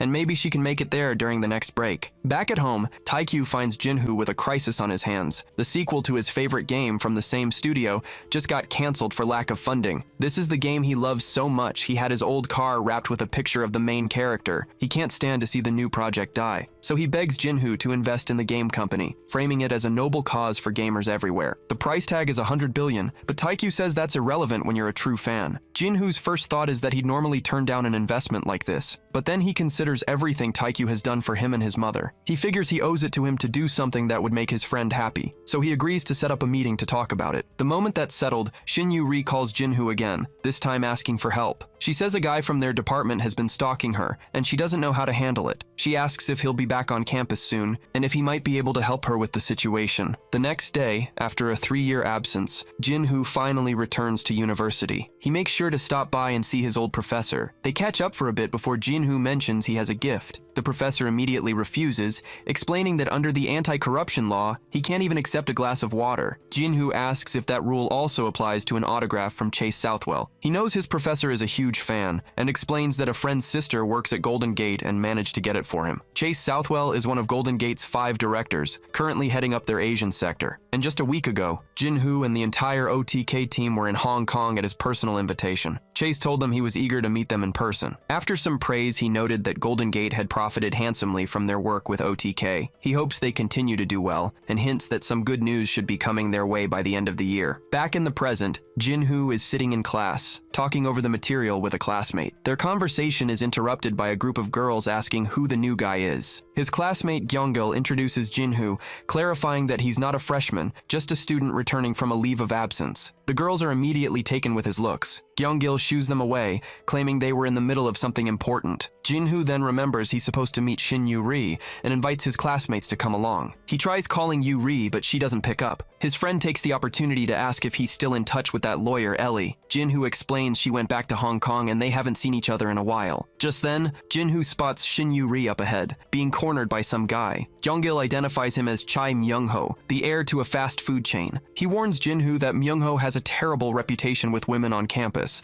and it's best to stay clear of him. So naturally, Jinhoo does the exact opposite, walking right over and pulling Yu-ri away from the situation. Choi Myung-ho immediately demands to know who he thinks he is. Jinhoo introduces himself as Yu-ri's senior and tells the guy to stop bothering his friend. Myung-ho claims he was just gathering freshmen for a meal and wasn't trying to cause any trouble. Yu-ri makes it clear she's not interested and tells him to stop being so pushy. Jinhoo realizes this must be the guy she was talking about before and informs Myung-ho that she already has plans with him. Choi Myung-ho scoffs, saying everyone is always available for him, and this freshman should know that. Jinhoo just ignores him and walks off with Yu-ri, leaving the spoiled brat talking to himself. He does not take it well. Anyway, Jinhoo formally invites Yu-ri to lunch and asks if it's okay for his classmates to join. She's thrilled with the invitation and happily agrees. But their good mood doesn't last long. Choi Myung-ho comes storming back, trying to physically drag Yu-ri away. Jinhoo immediately steps in, making sure the creep can't lay a hand on his friend. Jinhoo grabs the spoiled kid's arm and pulls him away, which the kid does not appreciate. Before it can escalate, a senior student named Gyuwon appears and demands to know what Jinhoo is doing. He lectures him that being older doesn't give him the right to attack a younger student. Jinhoo insists he wasn't attacking anyone, but Gyuwon points out he was physically restraining the other guy. The spoiled brat Chai Myung-ho plays it cool and says everything's fine now, but while he's trying to look tough on the outside, he's absolutely seething. The senior student walks off with Myung-ho, but not before telling Jinhoo he'll be keeping an eye on him. Once they're gone, Yuri explains that Myung-ho is a known problem. He constantly bothers her, even calling her in the middle of the night, and the entire department is sick of him. Jinhoo gets the feeling this guy is going to be a recurring headache. Later, they head to lunch as planned, but the restaurant they picked is completely full. They end up at the only available table, which just so happens to be occupied by Siona. They all try to make friendly conversation, but the tension is thick. Jinhoo's friends figure this is still less awkward than sitting with the other annoying students. And speaking of annoying, the department's 3 worst offenders walk in right on cue. Chae Myung-ho spots Yuri and pretends it's a happy coincidence they've met again. He immediately tries to get under Jinhoo's skin, bringing up a rumor that his family went bankrupt. Jinhoo doesn't even flinch, refusing to give him the satisfaction of a reaction. So Myung-ho pivots back to hitting on Yuri, even though she's made it clear she's not interested. He insists that women who play hard to get are the most attractive. Siona finally speaks up, pointing out that most women just don't like guys who can't take a hint. Myung-ho ignores her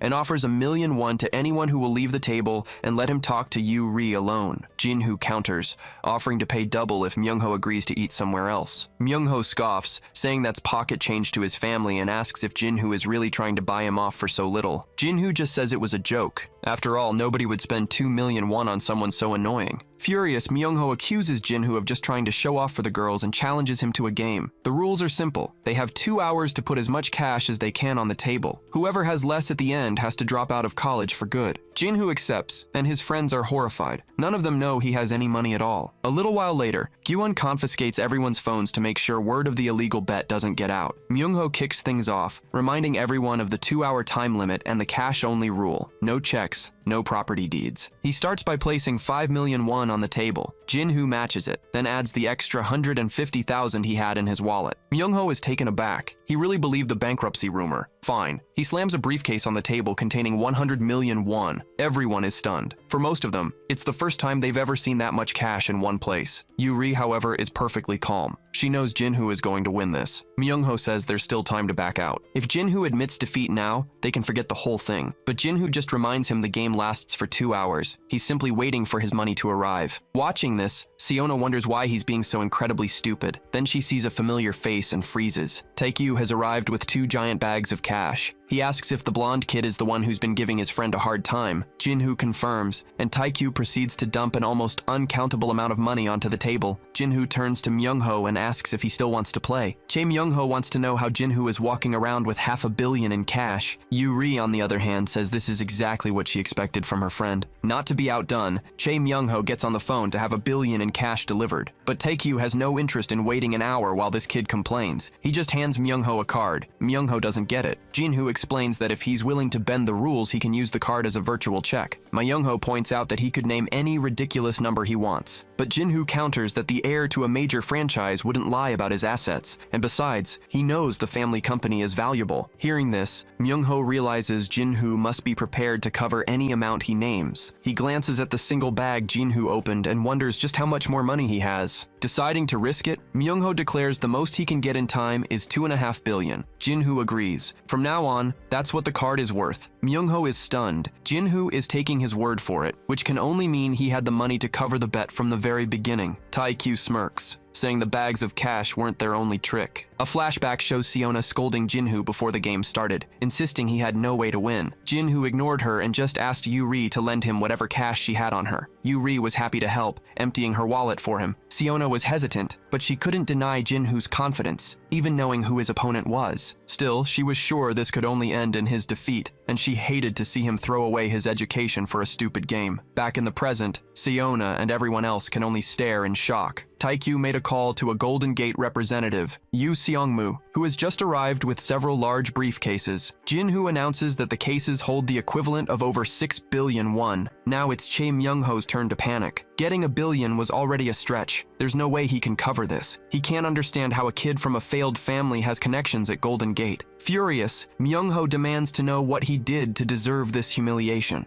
Taekyu tells him that for starters, his family's chicken is terrible, which is probably why he isn't richer. Jinhoo just asks if Chae Myung-ho knows how to fill out a withdrawal form for the university. The spoiled kid finally gets it. He has no choice but to admit defeat. Jinhoo tells the Golden Gate employee to collect the money, but before he does, he grabs a handful of bills for himself and announces that everyone's dinner is on him. As he's leaving, Siona stops him. She asks if this has anything to do with that Golden Gate lawyer she met before. Jinhoo just says he has powerful friends. He thinks to himself that he doesn't owe her any explanation and leaves her to wonder. Later, he meets with Park Sang-yeop, who wishes he could have been there to see the show. Jinhoo brushes it off and asks for an update on K Company. Sang-yeop reports that his personal investments have paid off handsomely, and K Company's growth has exploded, making it a hot name in Korea. He also hired Yoongi Hong, who has been doing great work. But Sang-yeop knows this isn't just a social call and asks Jinhoo what he really wants. Jinhoo tells him to leave the startups alone, but to shift any long-term investments into short-term ones. He warns that something big is about to happen. When he gives the signal, he wants Sang-yeop ready to liquidate everything into cash. 15 days later, a new semester kicks off. After his little showdown, Jinhoo notices only one person still treats him the same, Yu Ri. The biggest change, though, is Lee Hyemi. She used to look down on him. Now she's practically throwing herself at him. Jinhoo couldn't be less interested. He's got his eyes on his new car, finally free from having to borrow rides from his friends. Just then, Yu Ri walks up, asking if this is the rental car he mentioned. Jinhoo has a cover story ready. He claims to be working for Yoongi Hong, a name everyone on campus knows. The car, the money, it's all his boss's. It's a simple lie to keep his real wealth under wraps. Yuri finds the story a little strange, but she decides to trust him. Jinhoo offers to take her for a spin in the new ride, but mid-drive, Yuri gets a call from her father. He's heading to the UK because of an unexpected issue with the date for the Brexit vote. The word Brexit triggers another vision from Jinhoo's eagle, and he nearly loses control of the car, swerving to avoid a truck. Yuri is shaken. Jinhoo apologizes, blaming it on a moment of distraction. Once they've pulled over, he asks what her dad has to do with Brexit. She explains he works in finance. He used to be based abroad, but is now back in Korea. Hearing this, Jinhoo announces he has his own urgent matter to deal with. Yuri isn't even upset anymore. She's getting used to him suddenly running off for some emergency. Jinhoo's vision was clear. The Brexit vote is going to pass. He immediately calls his friend and tells him to gather every piece of information he can find on the subject, fast. Back at their place, Taekyu reports that their video game company investment is doing great, and the fans are happy. Jinhoo nods, but says he's focused on something else now. He explains that the United Kingdom is about to leave the European Union, and he plans to profit from it. Taekyu asks for the logic behind the move. Jinhoo gives him the short version. The UK never felt fully integrated with Europe, and wants out of certain agreements to gain financial and legal independence. So what happens if the vote passes? Jinhoo lays it out. The euro and the pound will effectively become independent currencies. The shockwave will rattle the entire international market. His friend asks how they're supposed to invest in the middle of a collapse. Jinhoo reminds him they've done this before, only this time, they aren't targeting a single company. They're targeting the global financial market. And there's one crucial difference. With the L6, they didn't know the exact date of the shutdown. This time, Jinhoo knows the vote is on June 23rd. They have the perfect opportunity, and they're far more prepared than they were before. Sometime later, Jinhoo meets his team at the airport and thanks the girls for coming on such short notice. He then takes everyone, including Park Sang-yeop, to a restaurant for a meeting. Ellie explains that the situation in the United Kingdom is tense, with the public fiercely divided over the upcoming Brexit vote. She's convinced the vote to leave will fail, since the polls are not looking favorable. Oh Hyun-ju agrees, adding that leaving the EU would trigger massive instability and expose the UK to huge financial and diplomatic risks. She even mentions that Golden Gate, along with other companies, is already planning to move its financial centers to Germany or France if the vote passes. Given how complex and high stakes the situation is, she asks Jinhoo why he's so interested. He lays out his plan. He wants to use the shares in his two startups as collateral for a massive loan, and then bet everything on Brexit being approved. Hyun-ju immediately calls the plan insane. It's not just risky, all the data suggests the vote will fail. Jinhoo knows this, but what he can't tell them is that his vision has already shown him the result. He has to convince his team to back his decision without ever mentioning his powers. The whole group is against it, trusting the experts who all predict the UK will vote to remain. Jinhoo argues that financial experts aren't always reliable. He brings up the concept of hidden voters, who keep their opinions to themselves until they're actually casting their ballot. Beyond economics, he says, says, there's a cultural problem involving Germany. Many British people resent Germany's leadership role in the EU, feeling subordinate to a historical rival. Jinhoo explains he has a strategy to use this to their advantage, but he needs the entire team to trust him. The girls still think the plan is incredibly risky, and Ellie asks Jinhoo why he's willing to gamble so much on this one investment. The question reminds the protagonist of a conversation he had with a friend long ago when they agreed to go all in until the very end. For Jinhoo, this isn't just about making more money, it's about using his powers to their fullest, regardless of the outcome. He tells the team the opportunity is too good to pass up, and he's determined to see it through. But Sang Ye-op points out the obvious. If this goes wrong, both of Jinhoo's companies will go under. Jinhoo replies with total calm. If everything falls apart, they can just start over from zero, just like Sang Yop did in the past. Hearing this, Sang Yop realizes Jinhoo is right. He's gotten too comfortable with his current situation and forgotten who he used to be. He's in. With that, Hyunju sees she can't convince Jinhoo otherwise, so she and the others agree to support him. The protagonist knows they must think he's lost his mind, but he believes that will all change once his vision becomes reality. Now that he has his team's support, he tells them it's time to execute the plan and make a fortune. A little while later, OTK borrows $10 billion and bets it all on Brexit being approved. This move immediately sends ripples through the London currency market as the British try to figure out what's happening. More than that, they want to know why a completely unknown company is suddenly investing so heavily in UK stocks. The attention isn't just local. OTK's actions are also making waves on the Tokyo Stock Exchange. Even the Japanese analysts can't predict what a startup-focused company is trying to achieve with this play. Back with the protagonist, he explains to Taikyu that this wasn't a simple bet, but a strategic investment. Taikyu gets the gist. They're betting on the pound to fall and the yen to rise, while the rest of the world is betting the exact opposite. Jinhoo says that's a perfectly normal reaction. When someone injects that kind of cash, the country's government and central bank will always push in the other direction. He compares it to 1992, when fund manager George Soros made a similar move and effectively broke the United Kingdom. On that occasion, the Bank of England took a massive loss and nearly gave up on its own currency. Soros, on the other hand, had borrowed pounds before the crash. He paid the loan back after the devaluation, pocketing $1 billion from the difference. Of course, Soros didn't act alone. He and his team also targeted Indonesia and Thailand, causing an Asian financial crisis that indirectly affected several countries. Taikyu asks if Soros was also to blame for the IMF crisis that hit South Korea. Jinhoo says it was more complex than that, but confirms that OTK is about to do the very same thing, and they should prepare for the criticism. Taikyu is ready to support his friend,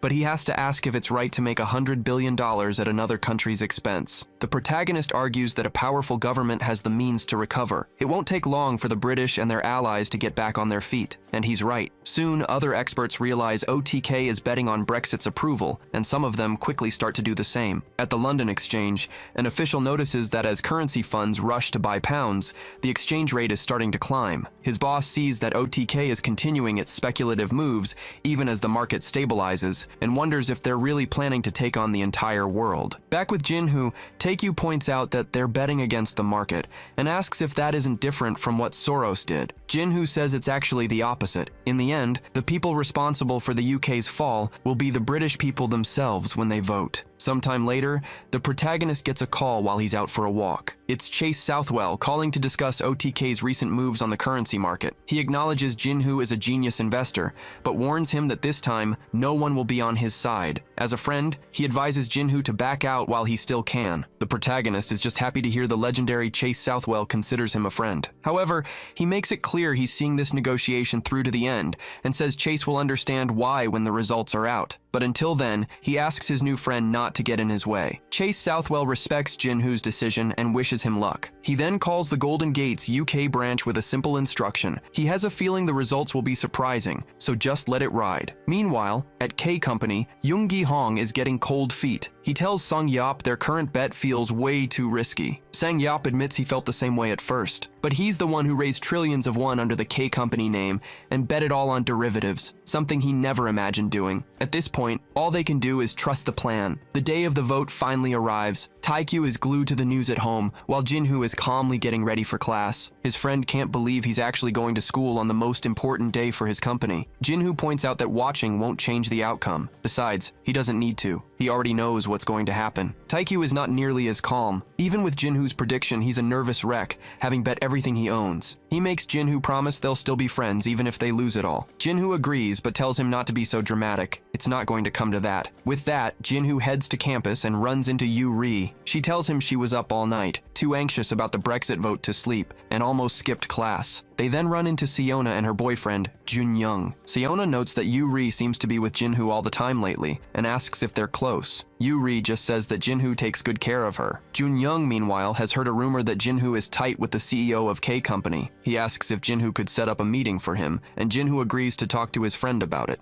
Later, Jinhoo finds some classmates who are running a friendly betting pool on the Brexit results. They ask if he wants in. Jinhoo puts his money on the UK leaving the Union. His classmate is surprised. Almost everyone else bet the other way. Jun Young walks up and confidently bets on the UK remaining. Not wanting to be left out, Yu Ri decides to bet the same way as Jinhoo. Seona asks if she's sure about that. Yu Ri says she is. She trusts Jinhoo because he has a knack for getting these predictions right. As the actual vote unfolds, the Remain side is pulling ahead. Back at the office, Park Sang-yeop is losing his mind as his team starts to panic, so he steps out to make a call. In the middle of class, Yu Ri points out that Jinhoo's phone won't stop buzzing. Jinhoo sees the calls are from Hyunju and excuses himself to take it. For a second, he starts to worry. If Hyunju is calling, it must be serious. He wonders if this is the first time his prediction has failed, but then the vision hits him again, just as clearly as before, confirming that Brexit will pass. On the other end of the line, Hyunju is frantic. She says there's still time to pull out and minimize their losses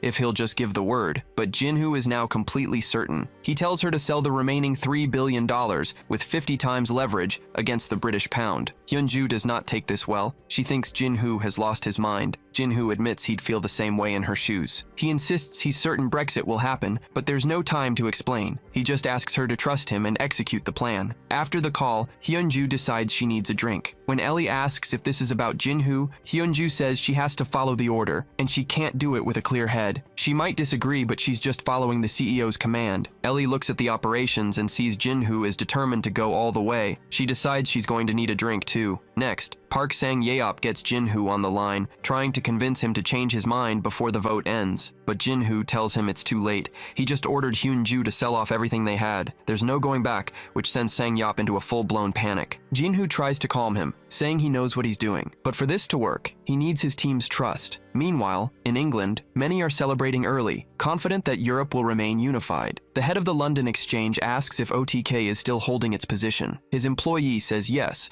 but assumes it's only a matter of time before they give up. The boss figures someone at OTK is just being stubborn and pities the company's employees. After hanging up, Jinhoo feels a moment of doubt. Even though he saw the same future twice, the pressure is immense. Just then, Siona finds him outside. Class is over and she asks what he's doing. Jinhoo says he's not sure, just trying to rest. To cheer him up, Siona announces that he won their class bet. The voting is over and Brexit was approved. Jinhoo is stunned. His vision came true again. The news doesn't just impact him, it shocks the entire world. Everyone was expecting the opposite result and got completely blindsided. At the London Exchange, they watch sales of the pound skyrocket as the currency's value goes into a freefall. The team lead, William, realizes OTK never gave up. He concludes that England has a new George Soros to hate. The world goes crazy over the unexpected outcome as news of the chaos begins to spread. Yoongi-hong realizes he made the right call joining this company, feeling he owes his life to the man who took this massive risk. Elsewhere, Ellie finds her friend to celebrate Jinhoo's success, asking if Hyunju has spoken to him yet. But Hyunju says she has no energy left after everything that's happened, and asks Ellie to make the call for her. Far away, Chase Southwell looks at the OTK company's numbers and admits he completely misjudged Jinhoo. He also realizes that with a track record this legendary, Jinhoo's identity won't stay hidden from the world for long. Chase knows it's too late for regrets, but he decides he'd rather be Jinhoo's ally than his enemy. He gets on the phone and orders the Golden Gate branch in Korea to be established as soon as possible. The Brexit vote netted K Company nearly 6 trillion won in total assets. OTK Company, on the other hand,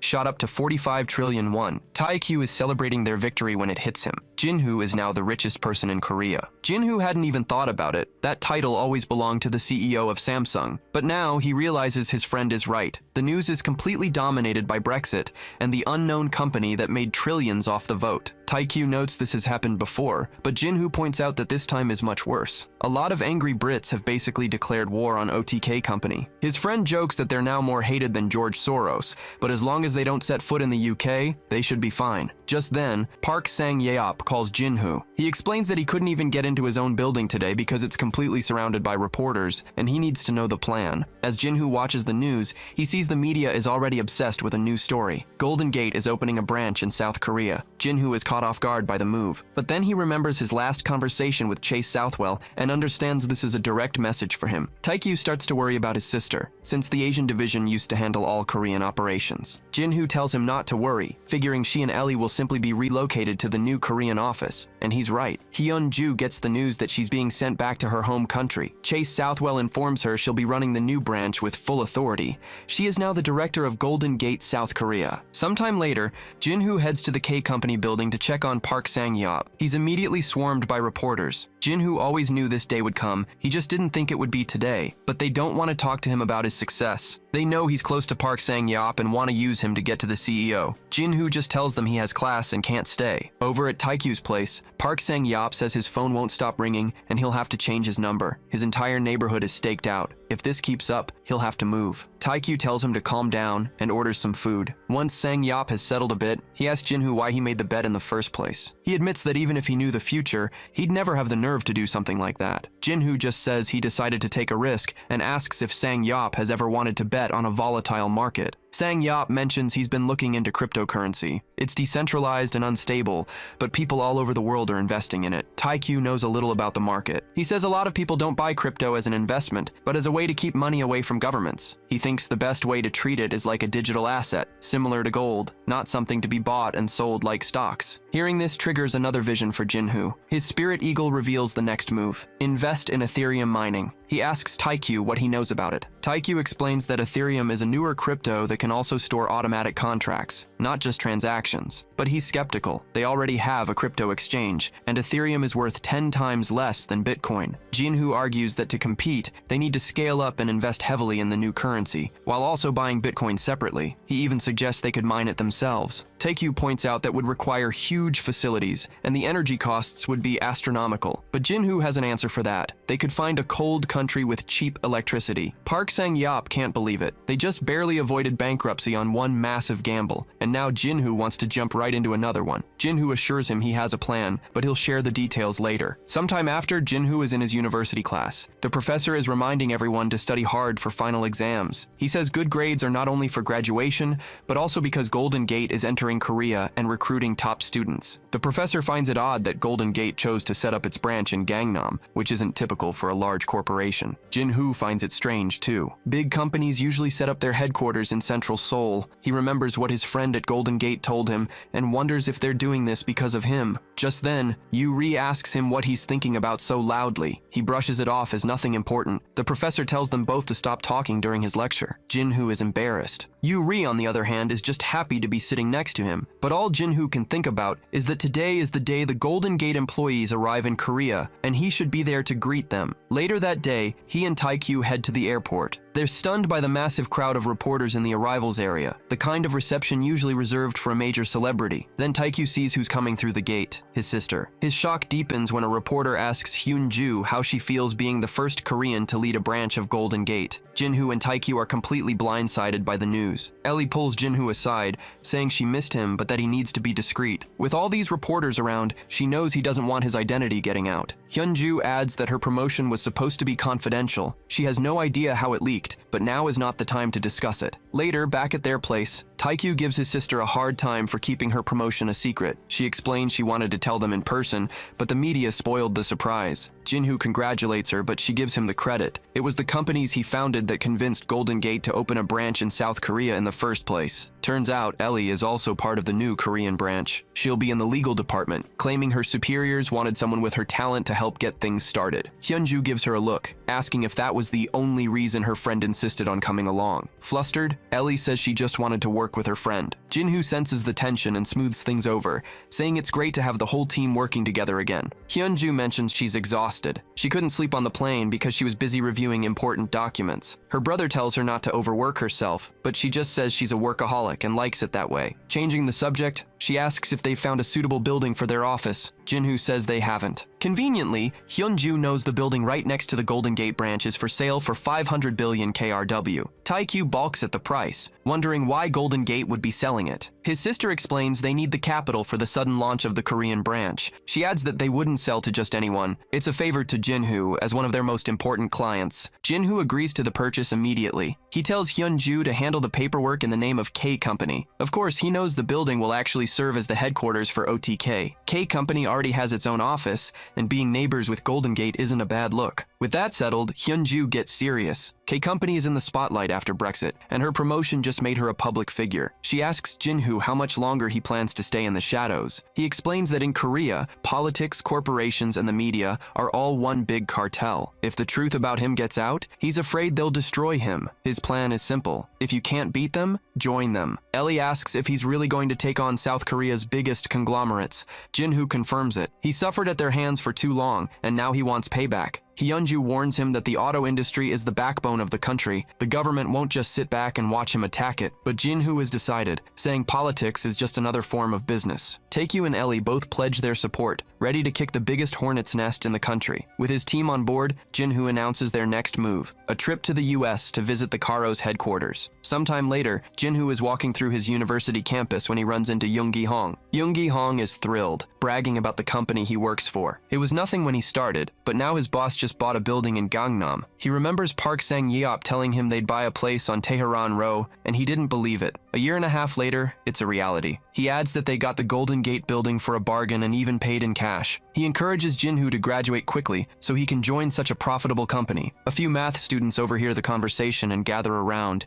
eager for more stories about the legendary Park Sang-yeop. Yoongi Hong pulls out a corporate card, offering to buy everyone drinks. Jinhoo can only think that it's his own money being spent, and his colleague has absolutely no clue who he's really working for. Just then, Siona approaches him. She remembers seeing him at a party after his military service. She says he's changed a lot since then and asks him what happened. Jinhoo cuts her off. He tells her it's none of her business. Whatever happened to him, he certainly doesn't owe her an explanation. Jinhoo knows from their dating days that Siona is far too perceptive. He can't risk saying much without giving the whole game away, so he tries to brush her off. Just then, Yuri walks up and asks him out, celebrating the end of exams. Siona gets the hint and backs away, but not before promising to finish their conversation later. Yuri frames her interruption as a rescue, and now she wants to be repaid for her service. Jinhoo notes that his life is suddenly full of sharp women. He tells her he's got no time, claiming he's about to travel with a friend. Meanwhile, another student named Hwang Gyusang is also talking about Jinhoo. He and his friend are trying to figure out how Jinhoo went from broke to living large in such a short time. Their investigation also includes the Oh brothers and Park Sang-yeop,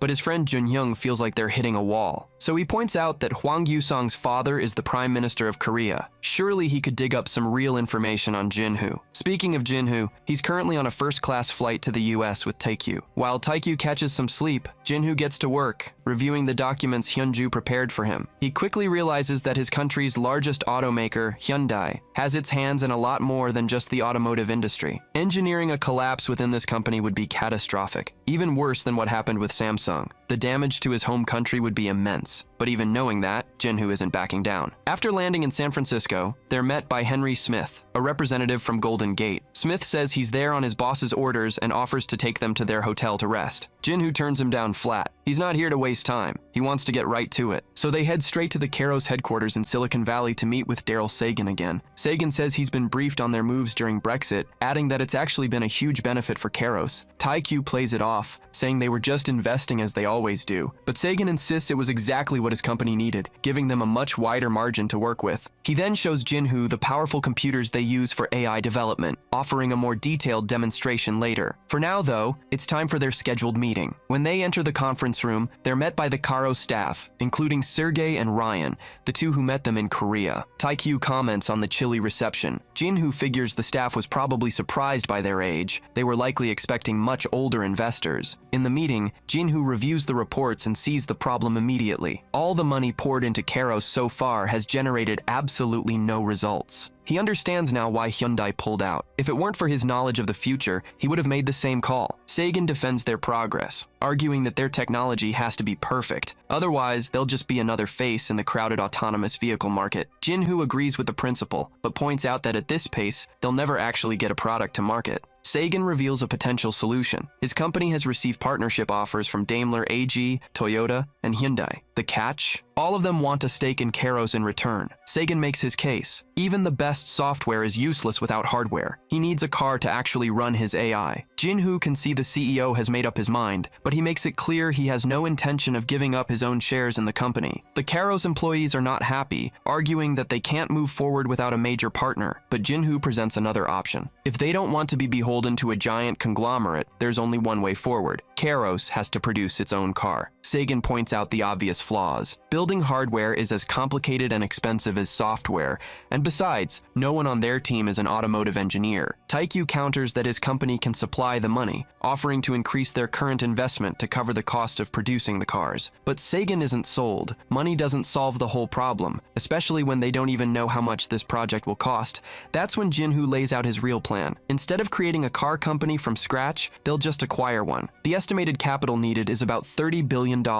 He acknowledges it sounds extreme, but assures them he has a plan, which he'll share in detail later. After the meeting, he and Taikyu head to their hotel. Taikyu remarks that the place is a little big for just two people. Their host, Henry, says he'll leave them to rest but is available whenever they need him. Once they're alone, Taikyu asks if his friend has already decided which automaker they're going to buy. Jin-Hoo explains the political angle. Acquiring an American car company would impact the local economy, which means the government could interfere, for better or for worse. He points to Tesla as an example. Everyone laughed when they started selling electric vehicles, but now their market cap is a threat to the legacy giants. Jin-Hoo wants to invest heavily in that market, and with the cash they have from their last venture, the timing is perfect. Still undecided, Taikyu suggests that a good dinner might help the ideas flow. They find Henry, who promises to take them to a good steakhouse. He then asks if his grandfather, who is nearby, can join them. The guys agree, and Jin-Hoo insists the dinner will be his treat. A little while later, they're at the restaurant placing their orders. Henry's grandfather arrives, and the grandson introduces him to the Koreans. The old man says it's a pleasure to meet the CEO of OTK, mentioning he's heard about him from his friend Southwell. Jin-Hoo is surprised the man knows who he is. Henry then apologizes for not mentioning it sooner. His grandfather is James Clark Goldman, the CEO of Golden Gate. Now understanding, Jin-Hoo says the pleasure is all his, remarking that his friendly relationship with Southwell is yielding some good results. Goldman says that as soon as he heard they were in the US, he rushed over, excited to meet them. Jin-Hoo realizes Henry meeting them at the airport was no coincidence. The grandfather used the kid as a bridge. For a legendary investor to go to this much trouble for two guys from Korea, they must be making serious waves. Still, Jin-Hoo remains cautious with his information, and the old man says he understands. Goldman claims he also avoids the media and unnecessary attention, but then he reveals a secret. He doesn't actually know how to invest. His market intuition, he says, isn't nearly as good as people believe. He's been hiding from the public to avoid embarrassment, admitting things are much more complicated now than when he started. Goldman even reveals that the major investments tied to his name were actually ideas from other presidents of foreign branches that he simply approved. He says his talent isn't in investing, but in betting on the right people. And for that very reason, he says he's found someone with the potential to be his new star investor. Goldman admits he's been analyzing Taikyu for a while,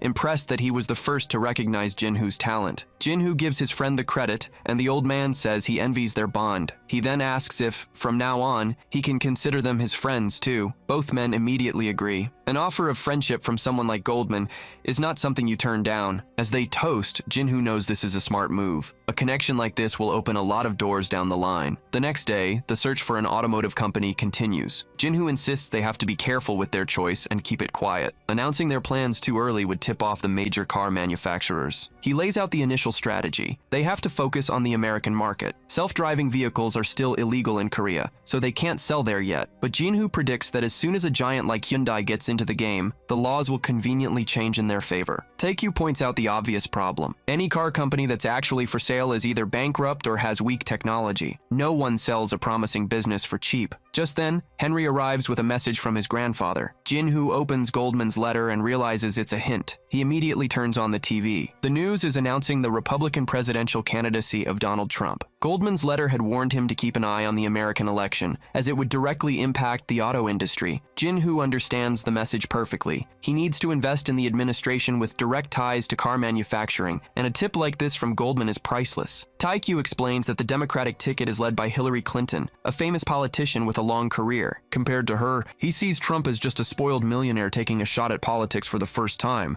and he can't figure out how the man became a main candidate. Jin-Hoo explains that Trump is simply saying what a certain group of people wants to hear, and he's funding the whole thing himself. Taikyu notes that betting on the obvious winner isn't always the most valued play, but he figures that unlike with Brexit, they're in no position to influence this election. According to the polls, Hillary's victory is a sure thing. She's ahead by more than 10%. Suddenly, Jinhoo gets a new vision, and the shock is written all over his face. His friend notices the change immediately and asks what he just saw. Still reeling, Jinhoo reveals he's foreseen the outcome of the election. He states it as a fact. Donald Trump will be the next president of the United States. Taikyu admits Hillary has a significant advantage, but in politics, anything can happen. Jinhoo agrees, saying they're the variable that will change the game. He compares the election to a poker game where everyone has 4 cards and is just waiting for the final reveal. Hillary is holding a strong 4 of a kind, a nearly perfect hand that makes her victory seem certain. At this point, no small card can improve her position. Trump, on the other hand, has a good hand, but it's incomplete. OTK, Jinhoo suggests, could be the final card he needs to win. Taikyu figures a Trump victory would be good for them,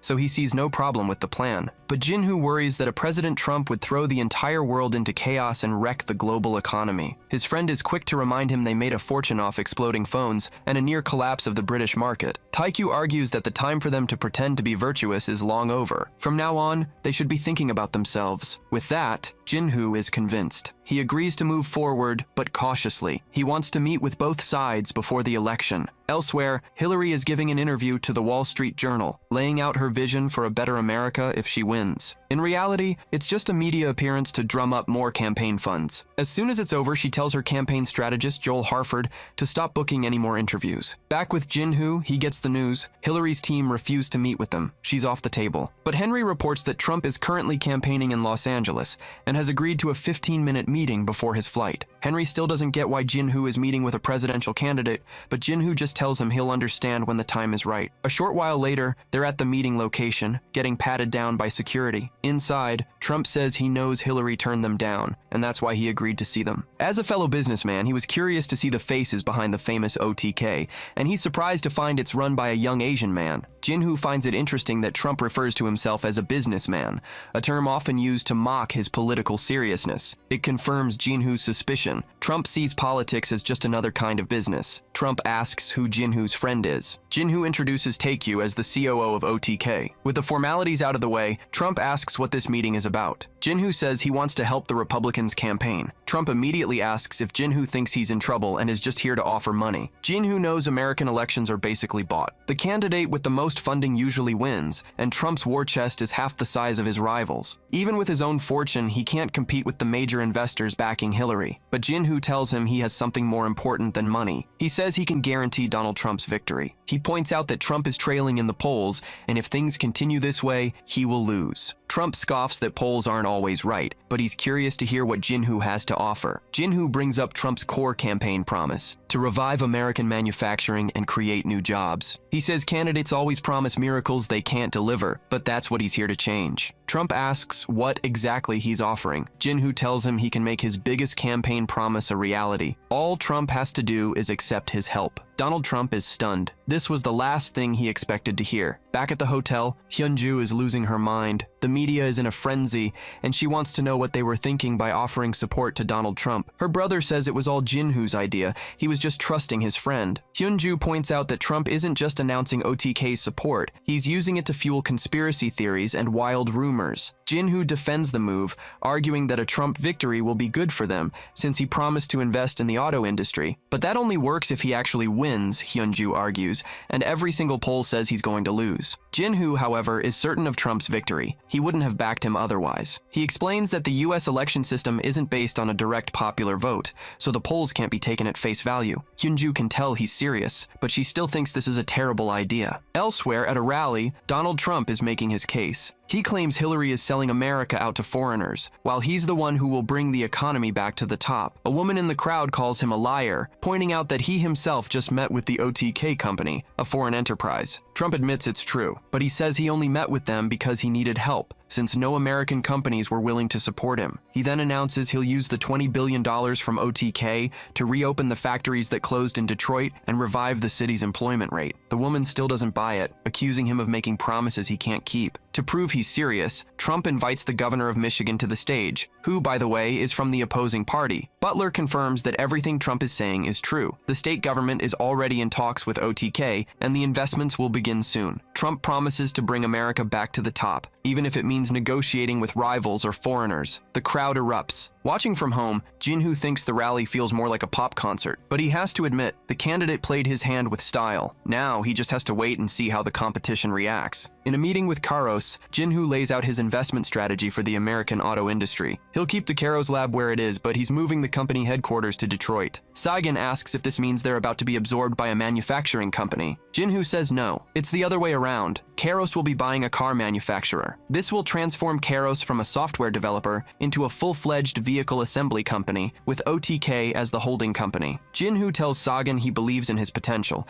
and is confident that under his leadership, the new venture will be profitable for everyone. He then takes the opportunity to reveal that he's not just a representative, he's the CEO of OTK company, and his friend is the COO. He promises to stick to managing Karos and won't interfere with their tech development because he trusts Sagan to lead his team well. Sagan thanks him for the confidence and promises not to let them down. Jinhu then announces that Karos' capital will be raised to $20 billion and the executive team will receive 4% of that value. Sagan doesn't object. He knows that to lead the auto industry, they need to build their own vehicles, not outsource such a critical step. And since Karos is an American company, he figures it was only a matter of time. To celebrate, Taekyu suggests they order a pizza. Sagan says Silicon Valley has the best pizza now, thanks to a new company called M Pizza that just entered the market. Taekyu recognizes the name. That's the pizza company they invested in. His first thought, do they get a discount for being majority shareholders? Back at the hotel, Jinhu lays out the next target, Chrysler. The PTA group put the auto giant up for sale, but it's been languishing on the market for 3 years. The whole mess started after Chrysler's failed merger with Daimler AG. KIA stepped in with a bailout, acquiring Chrysler and forming the PTA group. Taekyu doesn't get it. How could a merger of two giants go so wrong? Jinhu explains that KIA never managed to crack the European market. When two struggling companies join forces, they usually just sink together. Henry adds that they didn't even share parts or platforms, which killed their profit margins. With no cash, they fell behind on electric vehicles and autonomous driving. This means if Karos buys Chrysler now, they can completely transform the company. Jinhu wants a flight to Detroit immediately, but Henry tells him it won't be necessary. He leads them to a private jet, which is now theirs to use whenever they want. On board, they toast to the upgrade. But Henry cuts to the chase. Does Jinhu really believe Donald Trump can win? Jinhu is certain. He asks why Henry is so skeptical. Henry points out that OTK's endorsement has completely upended the presidential race, and he wants to know the logic behind it. Jinhu says he can't reveal the whole plan yet, and just asks for a little patience. Later, they meet up with Ellie and Hyunju, who both look exhausted. Hyunju explains it's because of OTK's relentless pace lately. Jinhu apologizes and formally introduces Henry. The women are stunned to be shaking hands with the grandson of their own company's CEO. Henry turns on the charm, clearly impressed by Ellie. Taekyu quietly nudges Jinhu, warning him that Henry might make a move on her first. Jinhu, however, is only thinking about work. Hyunju gets down to business. The factory site is secured, and the state is handling infrastructure and tax breaks. The TPA representatives are on their way for a meeting. She isn't worried about the negotiation itself. TPA is desperate to unload an unprofitable asset. Her real concern is the US election. The whole world is watching. She says most people in Korea think Trump has no chance. Worse, Trump's public praise revealed that OTK owns Karos, bringing them a flood of sudden, unwanted attention. Jinhu sees the silver lining. Powerful allies in the US are crucial for their real goal, taking on the biggest conglomerate in Korea. Having the American president in their corner would be a game changer. Hyunju counters that this only works if Trump wins, which is a long shot, but she knows Jinhu well enough not to argue. Ellie chimes in, saying that just like with Brexit, she'll trust her boss's seemingly crazy plan. Taekyu confirms he's in it for the long haul. Just then, Henry gets a message. It's a meeting request from Hillary Clinton's office,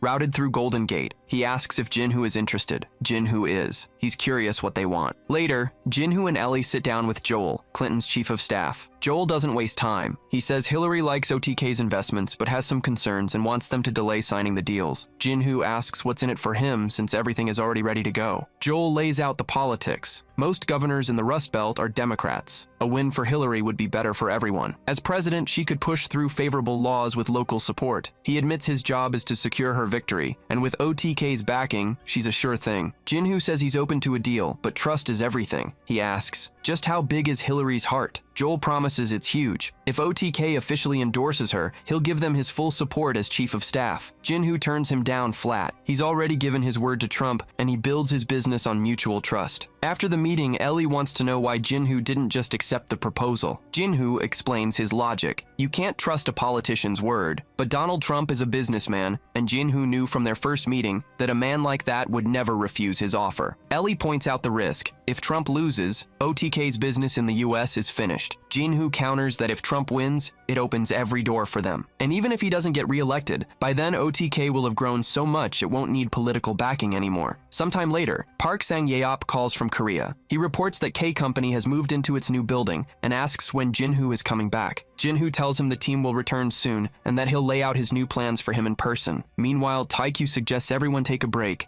asking his sister if she couldn't wear something more comfortable outside the office. She just replies that she's always working, a perfect summary of her personality. Then, Jinhoo's phone rings. It's the CEO of Golden Gate, who says OTK has certainly stirred things up in Washington. He admits that while Hillary was the logical choice, he knows Jinhoo doesn't play by the book, and now he's not so sure she'll win. Jinhoo says that thanks to James's help, he placed his bet on Trump. In return, James asks a favor. He wants Jinhoo to take his grandson, Henry, on at OTK Company. He says he hasn't even spoken to Henry about it yet, but he's sure the kid would love it. Lately, all he talks about is how great it is working with Jinhoo. James ends with a warning. OTK's public support for Trump has put them in the spotlight, and Jinhoo needs to be ready for what's coming. After hanging up, Jinhoo asks his team what they think about hiring Henry. Taekyu is all for it. The company needs new people, and Henry has been a huge help so far. Hyunju agrees. As the successor to Goldman, Henry is more than qualified to work for OTK. The offer is made, and Henry accepts on the spot. Hyunju immediately puts him to work, handing him a stack of paperwork to get started on. Henry, thrilled, promises to do his best to help. Hyunju notes that his energy at least makes him seem useful. Meanwhile, back at the Blue House in South Korea, President Park Geun-hye summons the director of the National Intelligence Service. She notes that a Korean company is making waves internationally, and she's pleased to see a major investment firm rising in the country. The problem is, the source of the company's initial funding is a mystery, so she orders the director to investigate K Company for any ties to North Korean money. The director, Yoon Se-won, runs a quick analysis and finds no North Korean interference whatsoever, but he uses the official request as cover to illegally pull every file he can find on both K Company and OTK. With all that data, he comes to a spectacularly wrong conclusion. He decides Park Sang-yeop is just a figurehead CEO,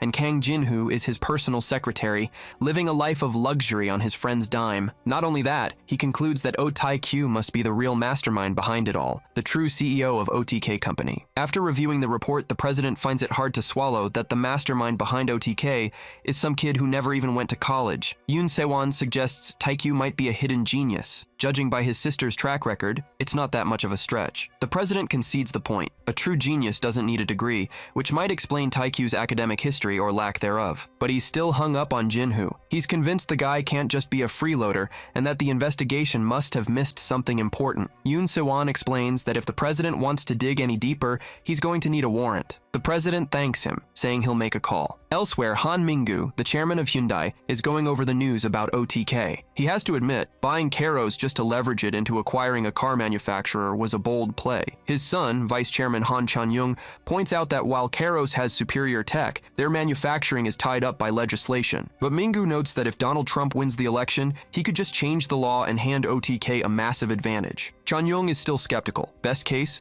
Caros gets a slice of the American market but will have a hard time breaking into Korea. Han Mingu clarifies that this isn't about today's market. The shareholders are furious that a past investment is about to become a major rival. He tells Chan-young to watch OTK's every move. A short time later, Han Mingu gets an important call. It's the president of Korea, who assumes Mingu is already up to speed on OTK and K Company. He then lays out everything his own investigation has uncovered. The president makes it clear they both need to be ready to deliver a proportional response. Meanwhile, in the US, the OTK team is taking a coffee break. Jinhoo gets a strange strange message. An unknown number is telling him to call back and to use an American cell phone to do it. He borrows Henry's phone and dials. Park Sang-yop answers. He tells Jin-hoo the entire team needs to ditch their phones and stop using their real names. He suspects they're being tapped. Then comes the bad news. Prosecutors and the tax service just raided the K Company building. They came with a search and seizure warrant, authorized by the intelligence service, to collect every physical and digital document on site. On top of that, they're under investigation for violating foreign exchange laws and a list of other offenses. Everyone involved is now a target of the government. Jin-hoo knows this isn't a normal investigation. This is a coordinated witch hunt. Park Sang-yeop says most of their data is safe on a foreign cloud server,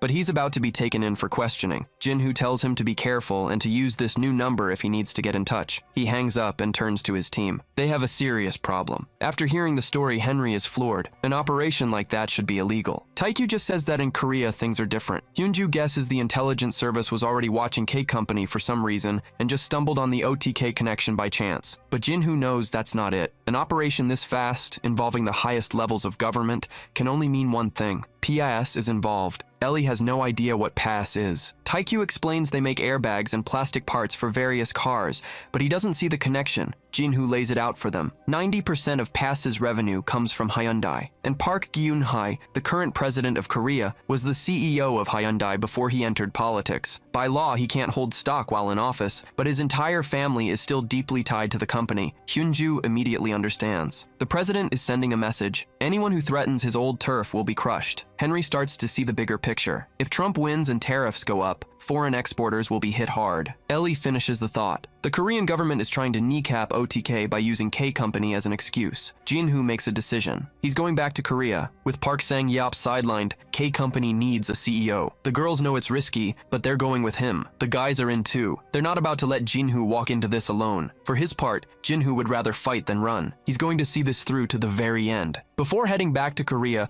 Jin-hoo gets on the phone with Donald Trump to explain the situation. He assures him the investments will continue as planned and promises to see him in person after he wins the election. Ellie points out that if a presidential candidate is telling Jin-hoo to be careful, things must be serious. Jin-hoo confirms it. The president of Korea is behind this, and he fully expects them to be arrested the moment they land. His friends are stunned, asking if he really intends to walk right into a trap, but Jin-hoo has his reasons. He hasn't actually committed any crimes, so even if he's detained, it shouldn't be for long. Besides, he has a contingency plan. In a worst-case scenario, Hyunju will take over. He knows the government wouldn't risk attacking a Golden Gate employee without a rock-solid reason, making her the safest one in the group. Taekyu understands that he and Jin-hoo are the primary targets, but he seems completely unfazed by the prospect. They arrive in Korea, and at first, nothing happens. Taekyu figures they were just being paranoid, but Henry quickly corrects him. He spotted men tailing them for the last 10 minutes. Jin-hoo decides they won't run. He gives his team a direct order. Even if he's arrested, they are to continue with their schedule until the American elections are over. With that, he prepares to surrender without a fight. But to everyone's shock, the agents walk right past him and head straight for Taekyu. They arrest Taekyu, identifying him as the CEO of OTK Company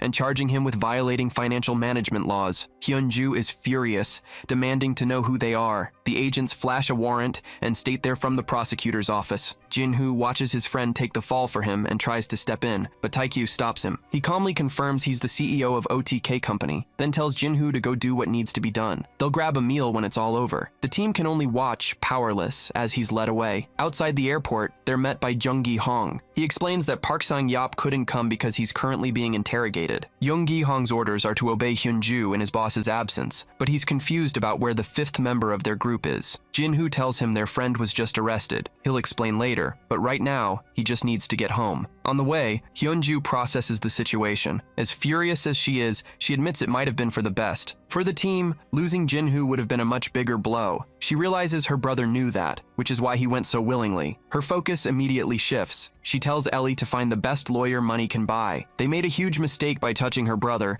and she's going to make them pay. When they get to the K Company building, they find the place has been completely torn apart. Hyunju explains that while Golden Gate received a polite letter of cooperation, K Company got the full-on raid. Jinhoo asks if the Golden Gate building has any spare rooms. When she says yes, he tells the K company staff to pack up. They're moving their operations next door. He assures them most of their important documents were backed up to the cloud, so they're still operational. Since most of the staff doesn't know him, he formally introduces himself as the man in charge until Park Sang-yeop returns. Later, Hyunju hands Jinhoo a new phone from Golden Gate, telling him his old one can't be trusted. The reality of being spied on finally hits Jinhoo, and he admits he's not sure he can go through with the plan. Hyunju calls him on his sudden hesitation, asking if he even has a backup plan. Jinhoo doesn't have a good answer, but she reminds him they have to push forward. Taekyu is counting on them. She says that while she can't use illegal methods like the Korean intelligence service in the world of finance, money is its own kind of weapon. She then calls Golden Gate's legal team with a simple directive: investigate every connection between President Park Geun-hye and Hyundai. Watching her, Jinhoo thinks that this side of his friend is genuinely frightening. He figures even the president of the republic would be scared if he knew who he was really messing with. With Taekyu in custody, Park Sang-yeop is finally released. He meets up with the team and immediately notices something odd. Jinhoo still hasn't told Jung Gi-hong that he's the real CEO of the company. Jinhoo admits he hasn't had time. He's been completely focused on his friend's arrest and figuring out how to get him out. For now, Taekyu is holding strong and staying silent. The authorities are digging into OTK's funding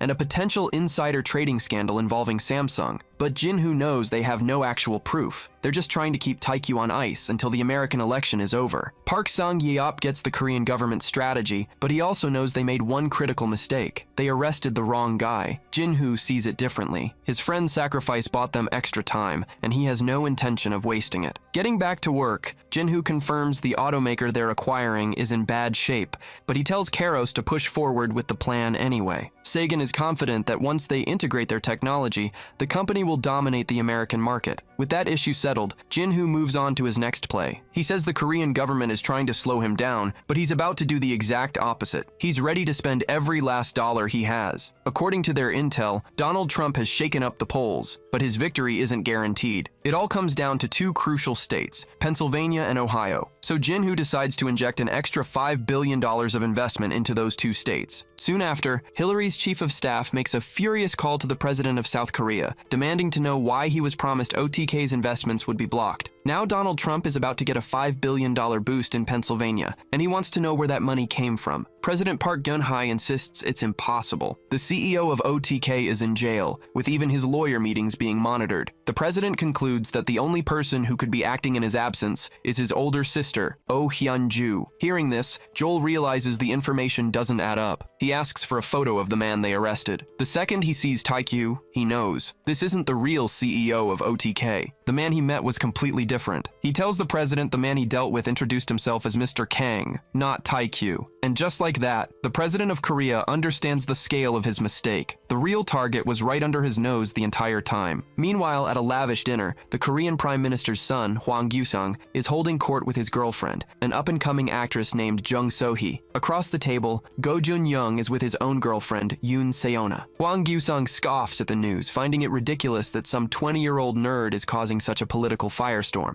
Jun-young has to admit it's shocking, but he points out this nerd managed to rattle all of Washington with a single move. Gyu-sung finds the whole thing hilarious. He figures this explains where Jinhoo got all the money for their stupid game before. He was just working for Taekyu. Jun-young smugly declares that the party's over. With the Golden Goose in jail, Jinhoo's funds have officially dried up. But Yoon Seona isn't so sure. The Taekyu she knew when she was dating Jinhoo was not the kind of guy who could run a massive global operation. She thinks back on how much Jinhoo changed and knows it had to mean something. Seona then stuns the table by announcing that Jinhoo is not who they think he is. She's certain he's the real leader of this operation, not Taekyu. Gyu-sang tells her she's giving Jinhoo way too much credit. He has high-level contacts who all confirm Taekyu is the man in charge. Still, Seona insists. Jinhoo isn't the type to work for someone else, and he would never live off his best friend's success. Speaking of Jinhoo, he tells his team he's found a solution to free his friend. When they ask what he's going to do, his answer is simple. He's going to hold a press conference and finally reveal the truth to the entire world. On the way, Hyunju points out this news will be a shock to everyone, especially the people who don't know the real Jinhoo. She asks if he needs to give anyone a heads up. up.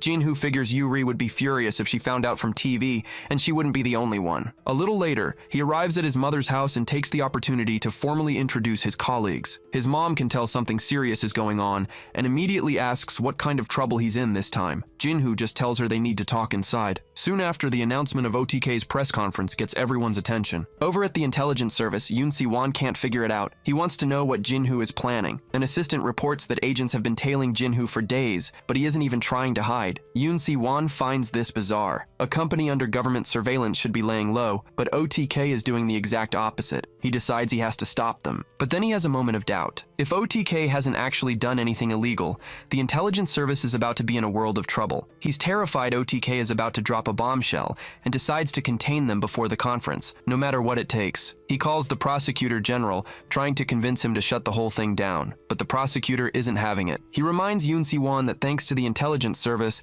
they already arrested the wrong guy and have a huge mess to clean up. One more mistake, and they'll all be investigated for abuse of power. With no help from the prosecutor's office, Yoon Si-won orders his own people to stop the press conference at any cost, even if they have to cut the power to the building. Back with Jinhoo's team, Hyunju reports that everything is ready on her end. Jinhoo tells her to stick with the plan until the American elections are over. If he gets detained, they'll communicate through lawyers. He also asks them to thank his friend for his sacrifice, but to make sure they explain the reasoning to Taekyu. Ellie remarks that for someone taking such a huge risk, Jinhoo is incredibly calm. She finds it charming. Before he can move forward, Jinhoo gets a call from a restricted number. A sinister voice on the other end tells him to cancel the press conference, even offering to negotiate. But Jinhoo says any chance of negotiation ended the moment they arrested his friend. He hangs up and snaps his phone in half. At this point, Jinhoo is ready to go all in. He promises himself he won't be coming back empty-handed. Jinhoo then steps up to a press conference, representing the OTK company. He starts with what everyone already knows. Their subsidiary K Company was raided,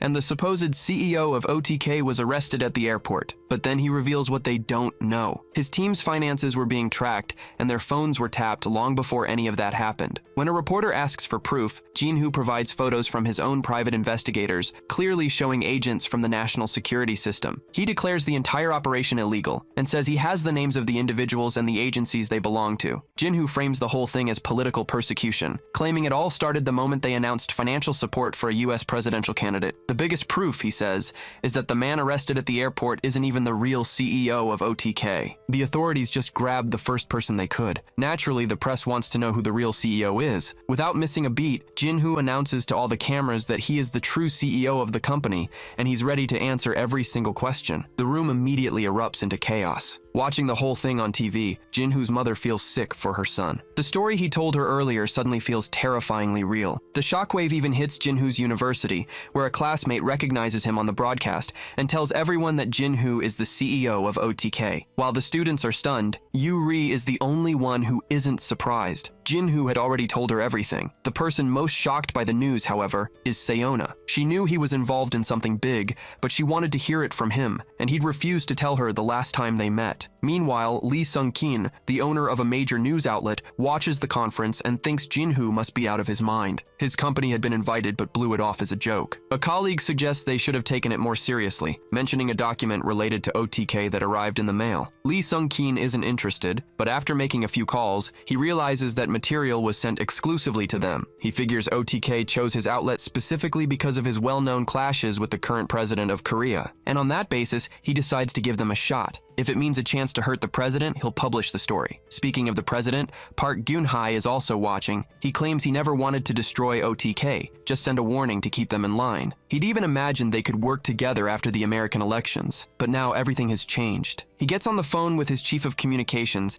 and tells him to contact every media outlet willing to cooperate. Sometime later, the prosecutor who lost Taekyu tries to get to work, but the building is completely surrounded by the press. He ignores the reporters and storms into an interrogation room. Furious, the prosecutor demands to know who was responsible for leaking all the articles connecting PAS and the president of Korea. Jinhoo, however, has a better question. He asks if prosecutor Kim Kyung-jun arrested him on direct orders from the president. When questioned, Kim Kyung-jun tries to pull rank, insisting he's the one asking the questions here, but Jinhoo isn't intimidated. He brings up a story from a few years back about an organization called Athena, famous for its uncannily accurate financial predictions. Their forecasts were so good, in fact, that they started to bother the government. The prosecutor at the time used the full power of the state to crush Athena, spreading false news and baseless accusations. In the end, Athena was proven innocent in court, but by then, the government had already gotten what it wanted. Jinhoo points out that the prosecutor responsible was never punished. In fact, he was promoted to prosecutor general, and now Kim Kyung-joon is about to make the same mistake. This infuriates the prosecutor, who asks if Jinhoo thinks his office is a joke. Jinhoo turns it right back on him, saying it's the prosecutor's office that treats the Korean people like a joke, and unlike Athena, he has more than enough money to defend himself. Jinhoo lays out a hypothetical. He could arrange a private meeting with the president and offer to invest $1 trillion in pass. The only condition would be exposing all of Kim Kyung-joon's dirty secrets to the public. The result? Kim Kyung-joon would be hunted as the worst criminal in Korea, and not even his wife and children would be safe. Jinhoo explains that even without proof, national security would detain the prosecutor's family for the money, just like they did with Taekyu. The threat lands. Kim Kyung-joon tries to regain his footing, reminding Jinhoo that he's recording this whole conversation and can use it as a threat. Jinhoo just smiles and says he was only kidding. After all, the president would never get rid of a prosecutor as honest as Kim Kyung-joon. The prosecutor is now genuinely afraid. He realizes Jinhoo's calm demeanor means he has the power to back up every word. Elsewhere, Lee Sung-kin's assistant reports their website has been taken down again. They can't keep using domestic servers. Lee Sung-kin knows powerful forces are trying to shut him down, so he tells his team to pivot to social media and podcasts instead of a private site. They quickly set up a podcast to discuss the recent accusations against the president and the Korean government. The main allegation is that the president is the true owner of Pass, a crime that, if confirmed, could get Park Geun-hye removed from office. Hearing this, Park Geun-hye panics. He knows he made a huge mistake by provoking OTK. On top of that, he's praying Donald Trump doesn't win the US election, because that would be an even bigger problem. Meanwhile, in a US debate, Hillary accuses OTK of being a foreign company using illegal money to fund her opponent's campaign. Trump fires back, defending OTK as an American company and arguing that having Korean owners doesn't make its operations illicit. They trade blows, but Trump seems to be winning over the crowd. Back in Korea, Yoon Se-won receives a report that his team found nothing illegal connected to OTK or its subsidiary. He sees the press is siding with OTK, and they can't continue making accusations without any proof. The investigation is effectively stalled. At OTK headquarters, Jinhoo's lawyer informs the team that the CEO has ordered them to see the plan through to the end. Hyun-ju adds that she convinced Golden Gate to support Jinhoo's decision, so they can consider Donald Trump's victory a sure thing. According to Jinhoo's plan, Trump's win will cause the stock market to fall, while cryptocurrency values soar. Park Sang-yeop notes that OTK is already positioned to profit, having invested in Bitcoin and Ethereum, but he asks how reliable their information is. Hyun-ju confirms it's solid. The CEO of Golden Gate himself ordered his company to back Jinhoo's plan. Sang-yeop is floored. Jinhoo has reached a level where even the head of the legendary Golden Gate is personally supporting him. As a team, they have no choice but to follow their boss's lead. Prosecutor Kim Kyung-joon argues there's no reason to keep Jinhoo locked up. He tries to convince his superior to change the direction of the investigation, but his boss makes it clear this isn't about justice. The entire point is to hold Jinhoo until the American presidential election is over. That's when Kim Kyung-joon realizes his superiors aren't interested in the law, but in personal gain. There's nothing he can do, so all he can do is hope Hillary wins in the US. Back with Jinhoo, he thinks it's strange to just be sitting around after getting so used to his routine. He wonders if he's turning into a workaholic like Hyun-ju. An investigator tells Jinhoo to answer his questions honestly, but Jinhoo says there's nothing left to answer since he's not actually being accused of anything anymore. Besides, he knows the man is just stalling for time until the election ends. The vote count has already started, so instead of sitting still, he asks the man to get him a pen and paper to write a message. Meanwhile, the US vote count begins, and at first, all signs point to a Hillary victory. She celebrates, confident that everything is going exactly as expected. She even starts preparing a victory speech. Back in Korea, Jinhoo gets his pen and asks how the election is going. The agent claims he's not allowed to discuss it, but based on the man's reaction, Jinhoo figures the results from the industrial areas haven't come in yet. He guesses Hillary must be in the lead for now, but he knows his friends are making their move to flip the board. He's not wrong. The entire OTK team is working on it, even though they can't reach Jinhoo. The team tracks the vote in real time. Ellie reports that Hillary has practically won the entire West Coast, with a slight advantage elsewhere. Even so, Hyun-ju says they're sticking to the plan, though she admits this is even more stressful than the Brexit vote. Jinhoo thinks about his strategy. He's met Trump in person. He can also see the motivations driving people to vote for either candidate. But the key lesson was simple. If something is out of your reach, drop it without hesitation. Based on that, they built an operation to spread Donald Trump's message only in the areas of greatest impact. He doesn't need to win every state, just the ones that matter. Watching the results, Taekyu sees the tide turn, realizing his friend was right all along. Even Hillary is shocked to see the state of Florida go to her opponent. And with that, Donald Trump secures the majority of states. He becomes the new president of the United States of America. When he hears the news, the Korean president loses his mind. The unexpected happened. He calls the prosecutor,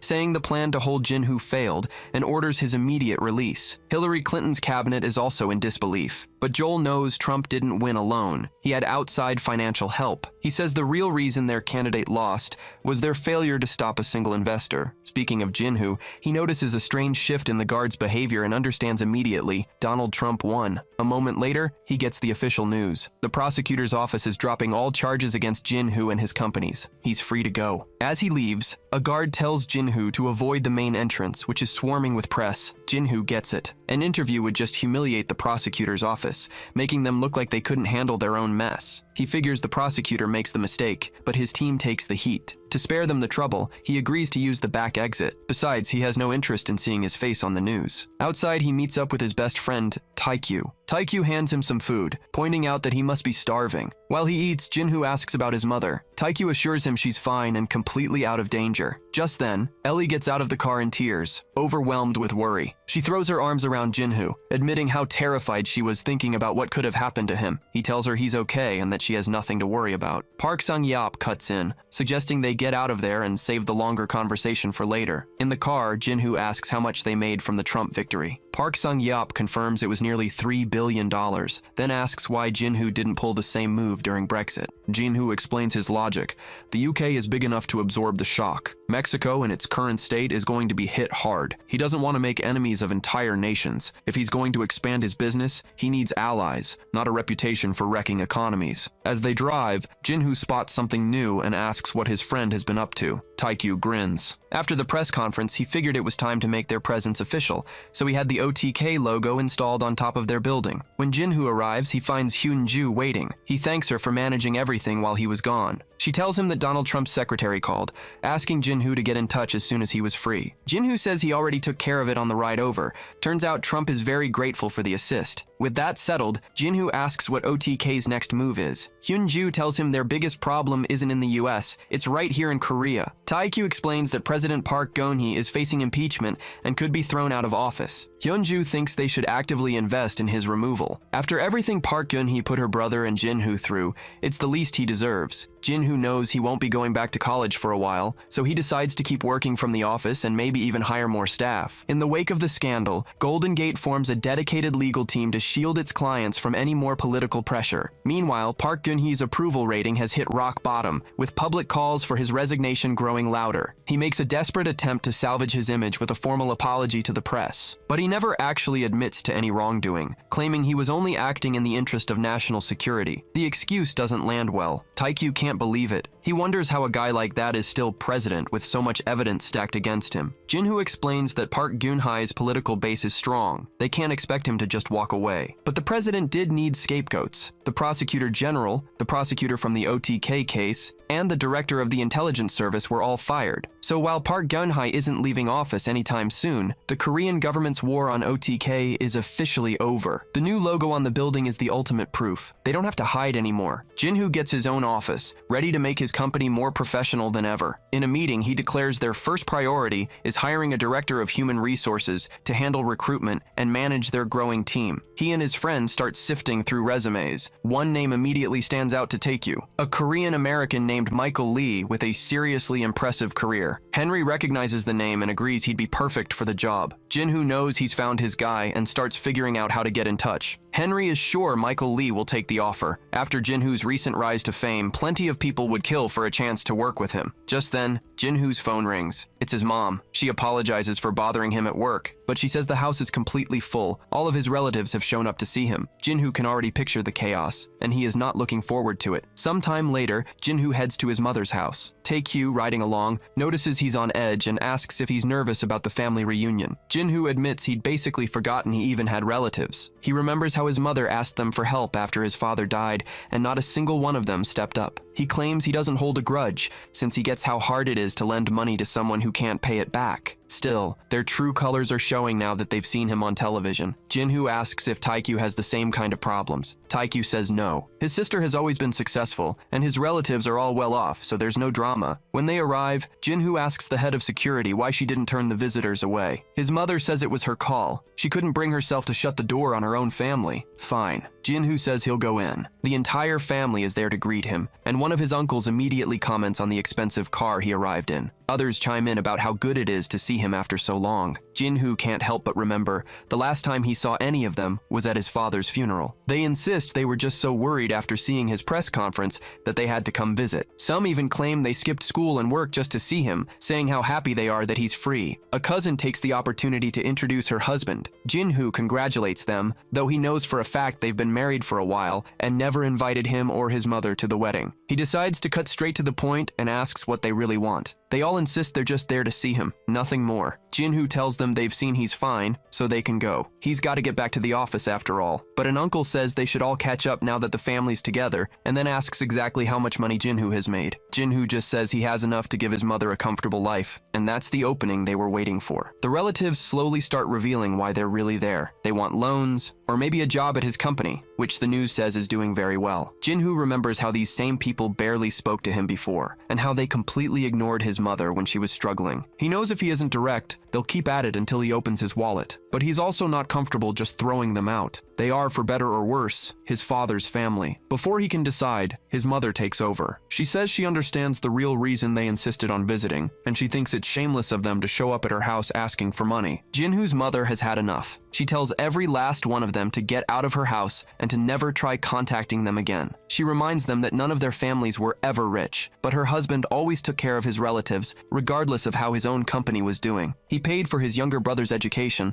and set aside money for his younger sister. Even his own hospital bills and funeral were paid for with the money he left behind. But after he died, not one of them returned the favor. They didn't give a single cent to her or her son. So for them to show up now asking for money is just cowardly. From now on, she says, they should all go back to living like strangers. The relatives ignore her and try to appeal to Jin-hoo, claiming his father would never treat his own family this way. His mother agrees, but she points out her husband is no longer alive, and they're partly to blame for that, so none of them have the right to demand anything from Jin-hoo. With that, she tells the head of security to escort them out. As the guards move in, the family gets angry. Jin-hoo's uncle makes one last play, handing over a business card and talking about some great opportunity for the two of them, but Jin-hoo tells him the only link between them is already dead. He says he was hoping for an apology, at the very least. But now he sees that's not going to happen, so he agrees with his mother. It's better if they don't see each other again. Jin-hoo acknowledges his father was a good man, but he also put his wife and son above everyone else. He tells them all to leave his house and never come back. The family is shocked, still trying to change his mind, but Jin-hoo is firm. He warns them that if anyone from their group tries to contact him or his mother again, he won't hesitate to take legal action. This is the last time they will ever meet. Once they're alone, Jin-hoo's mother feels bad about how things went down. He comforts her, reminding her that she's not the one in the wrong. She tells Jin-hoo to value himself and the people who value him, and to not waste his time arguing with ignorant people like he just did. Then,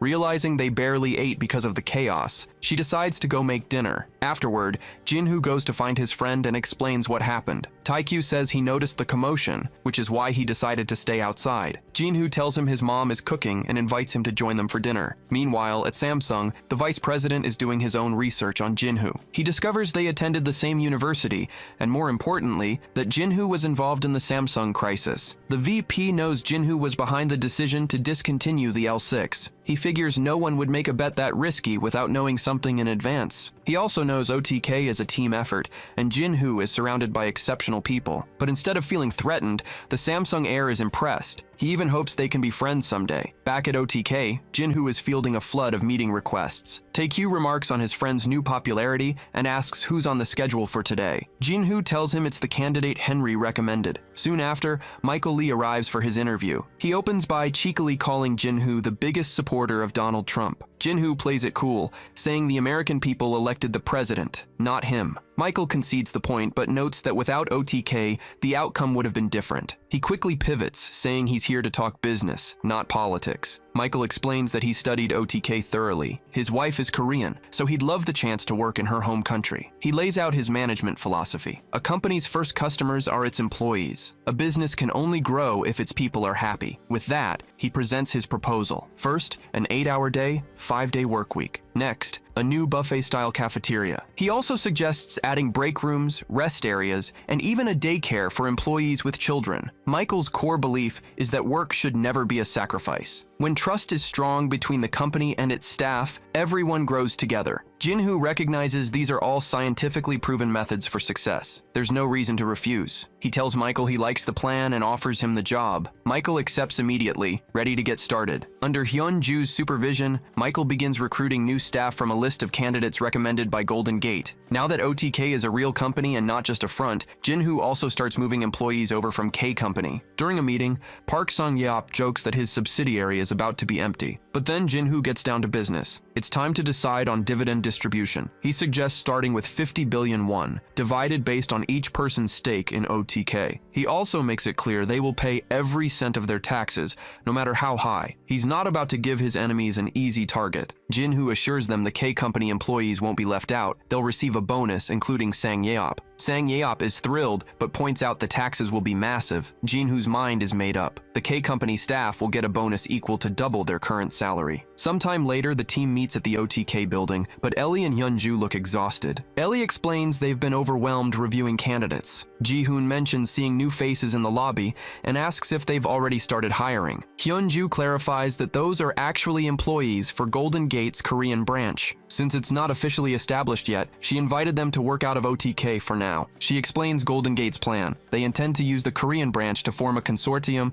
and enter a bidding war for a local company. That company is X-Cop. Ji-hoon immediately recognizes the name. It's the security firm they already have a contract with. Hyun-ju confirms it. X-Cop is an American company owned by the Type Group, which is now selling off its Korean assets. The Type Group nearly went bankrupt after an accounting scandal and needs cash fast. The asking price is almost 3 trillion won, but Hyun-ju believes X-Cop's potential makes it a deal they can't afford to ignore. But they aren't the only ones interested. Several major companies are eyeing the same prize, including Hyundai. The second Jinhoo hears that name, his next move becomes crystal clear. Hyun-ju explains that Golden Gate is going after X-Cop, but with so many competitors, it won't be an easy fight. Taekyu asks why Hyundai is even in the running, since they already own a security company. His sister clarifies that it's simple corporate rivalry. The moment Samsung showed interest in X-Cop, Hyundai had to jump in as well. Ellie agrees it's just natural for Korea's two biggest conglomerates to one-up each other. In that case, Taekyu wonders, why doesn't Hyundai just outbid everyone and get it over with? Jinhoo explains that a reckless acquisition can destabilize an entire corporate group, so even they have to be careful. He then announces that OTK needs a security firm, so they'll be joining the bidding for X-Cop too. Hyun-ju asks if this is strictly business or if it's personal for him. Jinhoo says it's always personal. If it wasn't, he never would have taken so many crazy risks. Besides, he adds, getting into this fight will be fun. A little later,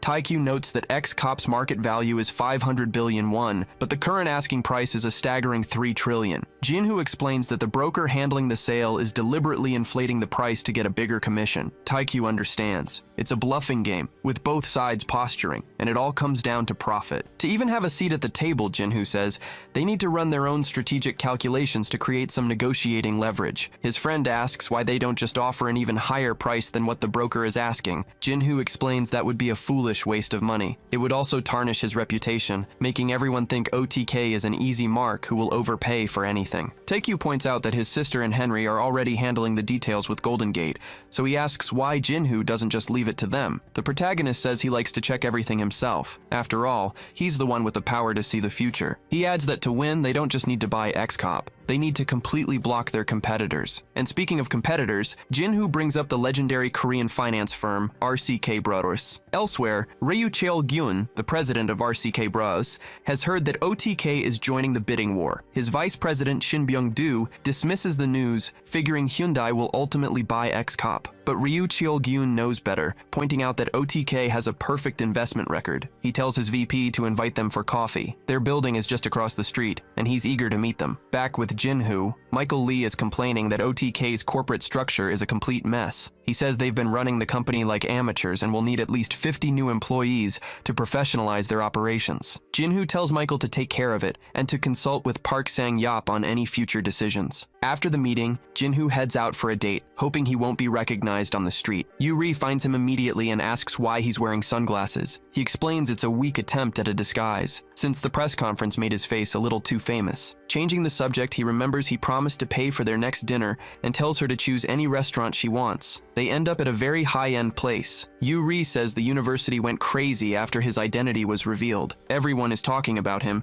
and she asks if he plans on returning. Jinhoo tells her that with all the chaos, he has no intention of going back. Yuri notes they only got to study together for 1 semester, but says she hopes to join him at OTK when she graduates. Jinhoo asks if she's serious about working with him. She says of course. OTK is the most prominent finance company at the moment, and everyone at her university knows it. She believes in her own potential and won't accept an inferior job. Any top-tier professional would want to work at OTK. Then, Yuri changes the subject. She reveals her father's name is Shin Byung-do, and she's surprised Jinhoo hadn't figured it out on his own. Not only that, but her father is the vice president of RCK Brothers. Jinhoo realizes this explains a lot. He's stunned to learn his friend's father is a top executive at their new rival. Yuri says her father also admires Jinhoo, and even mentioned that he planned to participate in the ex-cop auction. Jinhoo confirms he's in the running, but feigns uncertainty about whether he'll be able to win. Just then, he gets a new vision from his eagle, and with that, he knows for certain. The ex-cop auction is his. Yuri can tell something's off and asks Jinhoo why his mood suddenly changed. He tries to play it cool, saying it's nothing, but she's not buying it. She reminds him of their near accident last time and asks what really distracted him. Cornered, Jinhoo goes for the classic escape route, a compliment. He says he just got distracted by how beautiful she looked. Yuri figures that's the alcohol talking and doubts he'll feel the same way in the morning. He insists he's not that drunk, but either way, he's already called a car to take them home. At her building,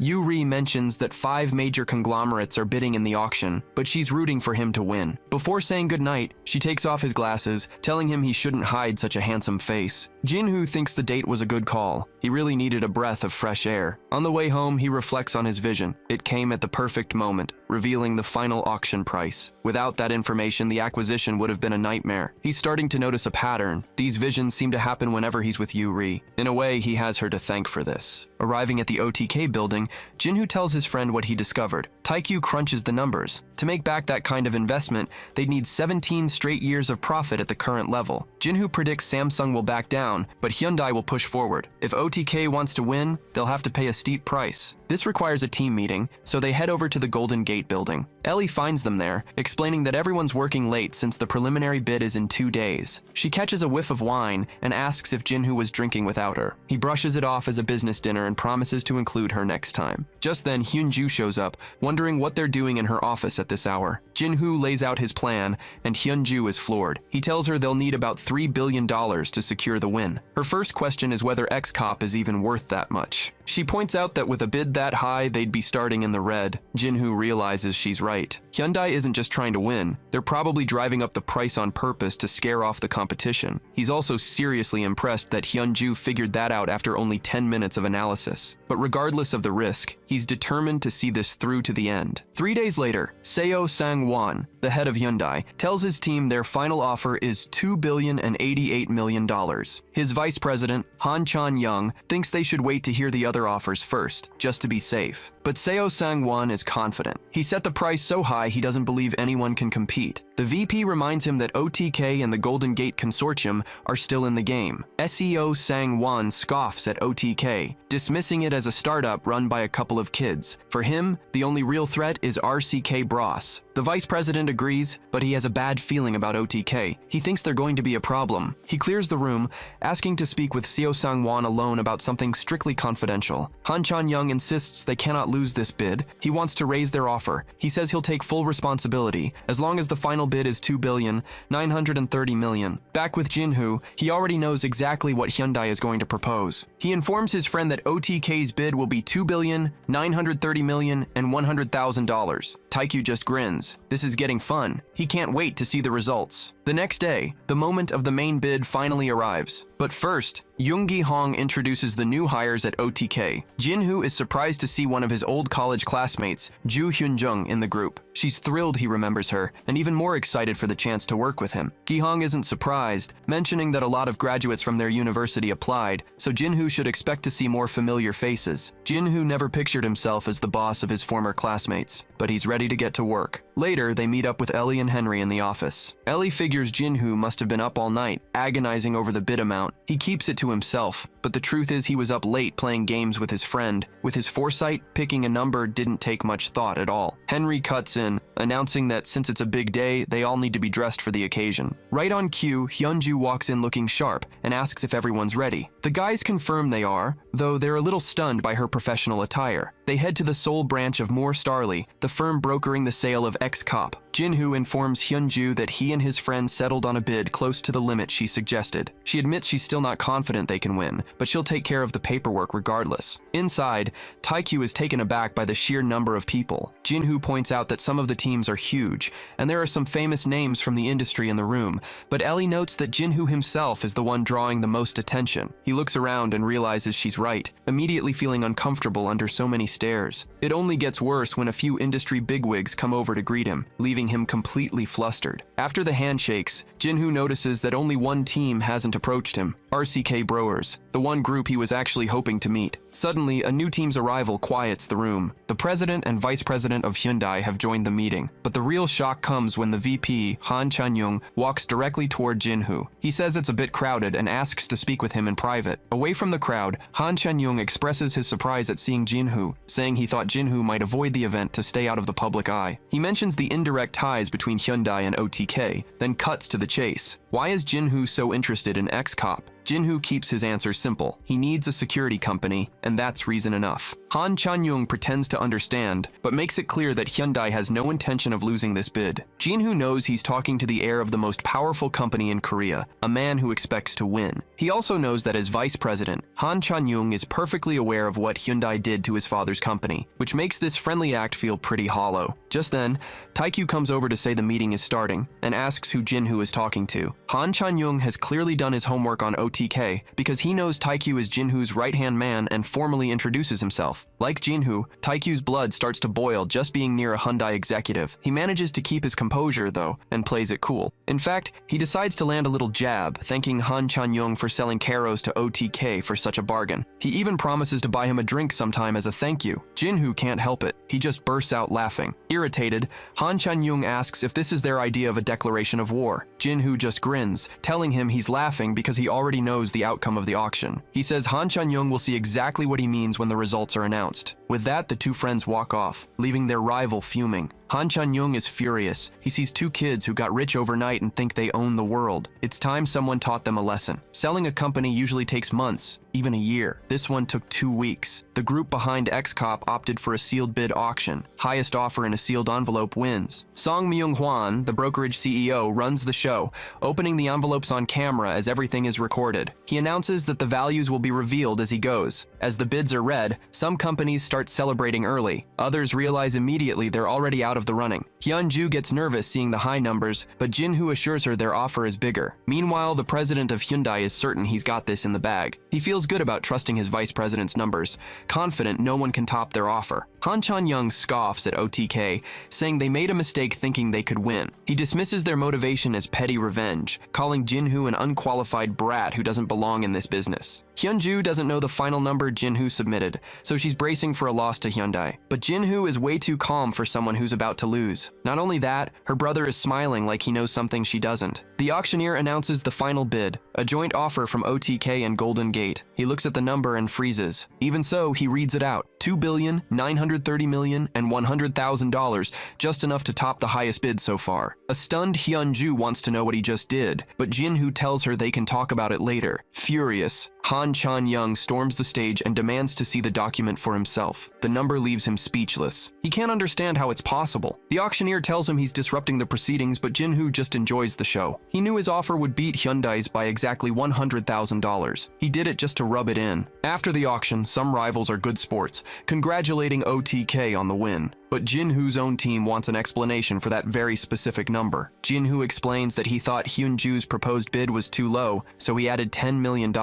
Then his friend threw in another 100,000. When Hyun-Ju asks her brother why, he just says he thought it would be fun. Seeing Hyundai's reaction proved he was right. Jin-Hoo asks if she's worried about anything. She admits that normally Hyundai would come back with a counteroffer, but this time, she thinks their attention is focused on a different problem, and she's right. Han Chan-young is already confronting the president of Hyundai, accusing him of a leak. He reminds the president that their bid was supposed to be a closely guarded secret and demands an audit to find out who sold the information to OTK. Far from that drama, Jin-Hoo and his team return to their building. They're met by a surprise celebration from their employees, cheering another OTK victory. In a nearby building, Shin Byung-do gets the news. OTK won the bid. His team leader suspects an inside job. He thinks OTK got a tip from someone at Hyundai, which is how they knew exactly how much to offer. He adds that even if they'd known the competition's bid, they would have offered $5 billion just to avoid looking suspicious. Shin Byung-do wonders if it could have just been a coincidence. His ally shuts that down. OTK might be new, but they have Hyun-ju, a veteran in the field.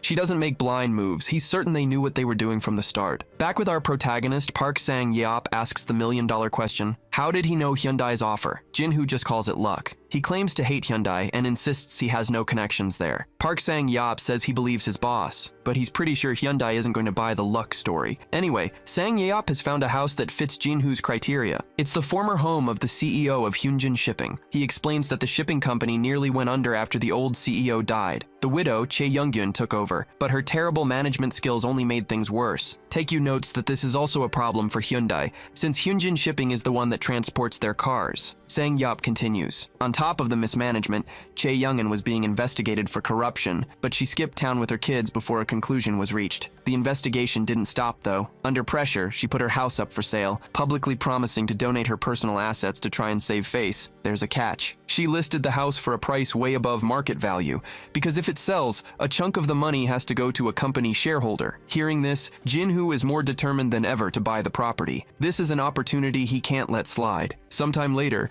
Chae Young-in learns someone actually wants to buy the house. She's shocked. Her lawyer promised her no one would ever pay that price. Her lawyer, Park Dong-soo, explains the buyer is Kang Jin-Hoo, who's been making headlines with his billion-won deals. Chae Young-in knows the name, and she makes it clear she has no intention of selling to him. Her lawyer warns her that Jin-Hoo has already announced his interest publicly.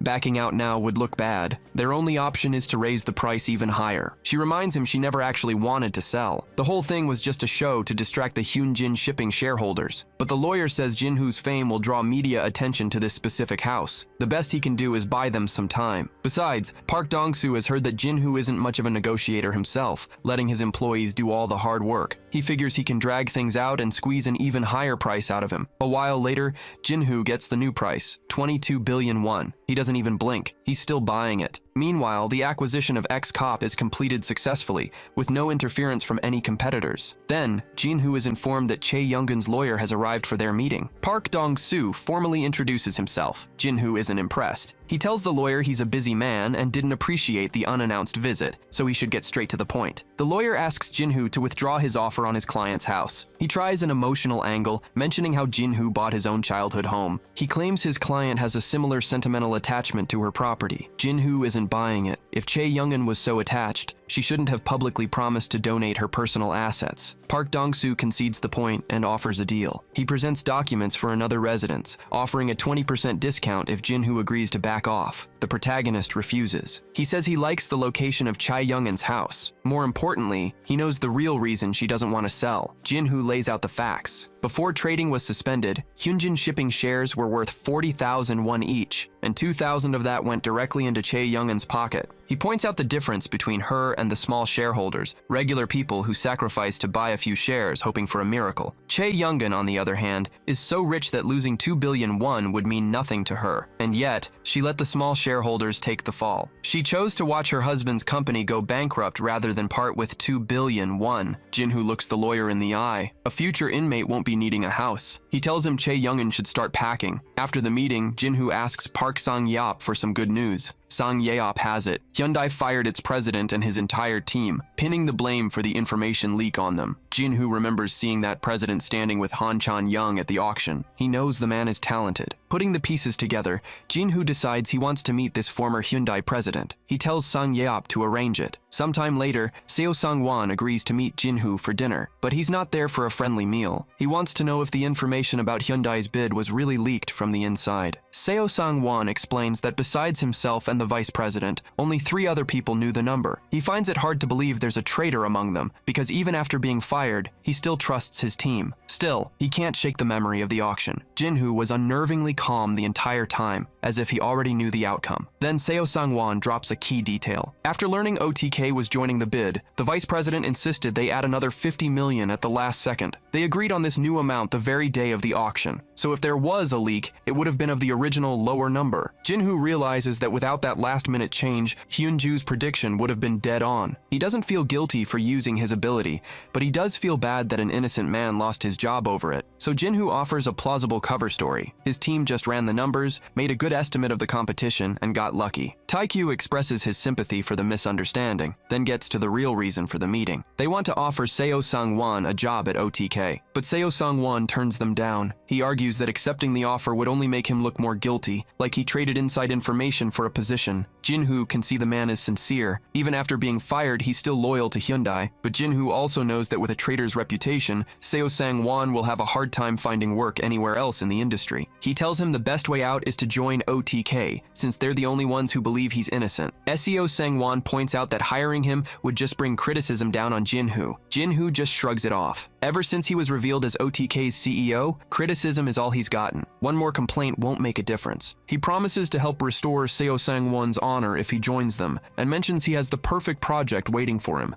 something that will make OTK's last deal look like nothing. Jin-Hoo gives him time to think it over. In the meantime, he closes a deal of his own, finally buying Chae Young-in's house. He's thrilled to finally own a home, especially one that's only a 5-minute commute from work. He brings his friends over for a tour, and Taekyu is blown away by the luxury. Hyun-ju, on the other hand, is most impressed by the kitchen, noting it's a great space for cooking. When Ellie asks if he's happy with the new place, Jin-Hoo admits he is. For all her faults, the previous owner had good taste in interior designers. Hyun-ju remarks that Chae Young-in lost her company and her house and didn't even get to keep the money. But they decide not to dwell on it and focus on celebrating Jin-Hoo's new home. With the end of the year approaching, they decide to throw a joint party for OTK Golden Gate and K Company. Young Gi-hong, recently promoted to team leader, is put in charge of planning. Later, Jin-Hoo reflects on how much his life has changed in just 1 year. It's been hectic, and even though he was cleared of all charges, people still show up outside his building demanding his arrest. But then, in the middle of one of these protests, Jin-Hoo spots a familiar face. He tells his driver to stop the car. He runs over to his uncle, Seok-beom, asking what he's doing out in the freezing cold. Seok-beom explains that he wanted to see him, and since Jin-Hoo is a hard man to get a hold of, he decided to just camp out at his workplace. Jin-Hoo brings him inside, where Seok-beom apologizes for not getting in touch sooner. Jin-Hoo remembers the last time they saw each other was at his father's funeral. Seok-beom was the only family member who showed up. Seok-beom then tells his story. He lost his job at an auto parts company called Wukong Enterprises after he confronted his boss about the terrible working conditions. Things there got so bad that an employee actually died. Seok-beom himself was injured on the job, but received no support from the company. He came to Jin-Hoo as a last resort, with nowhere else to turn. Jin-Hoo clarifies that while he calls him uncle, Seok-beom isn't a blood relative, but he feels more like family than anyone who actually shares his blood. They'd grown distant over the years, but now that Jin-Hoo knows what happened,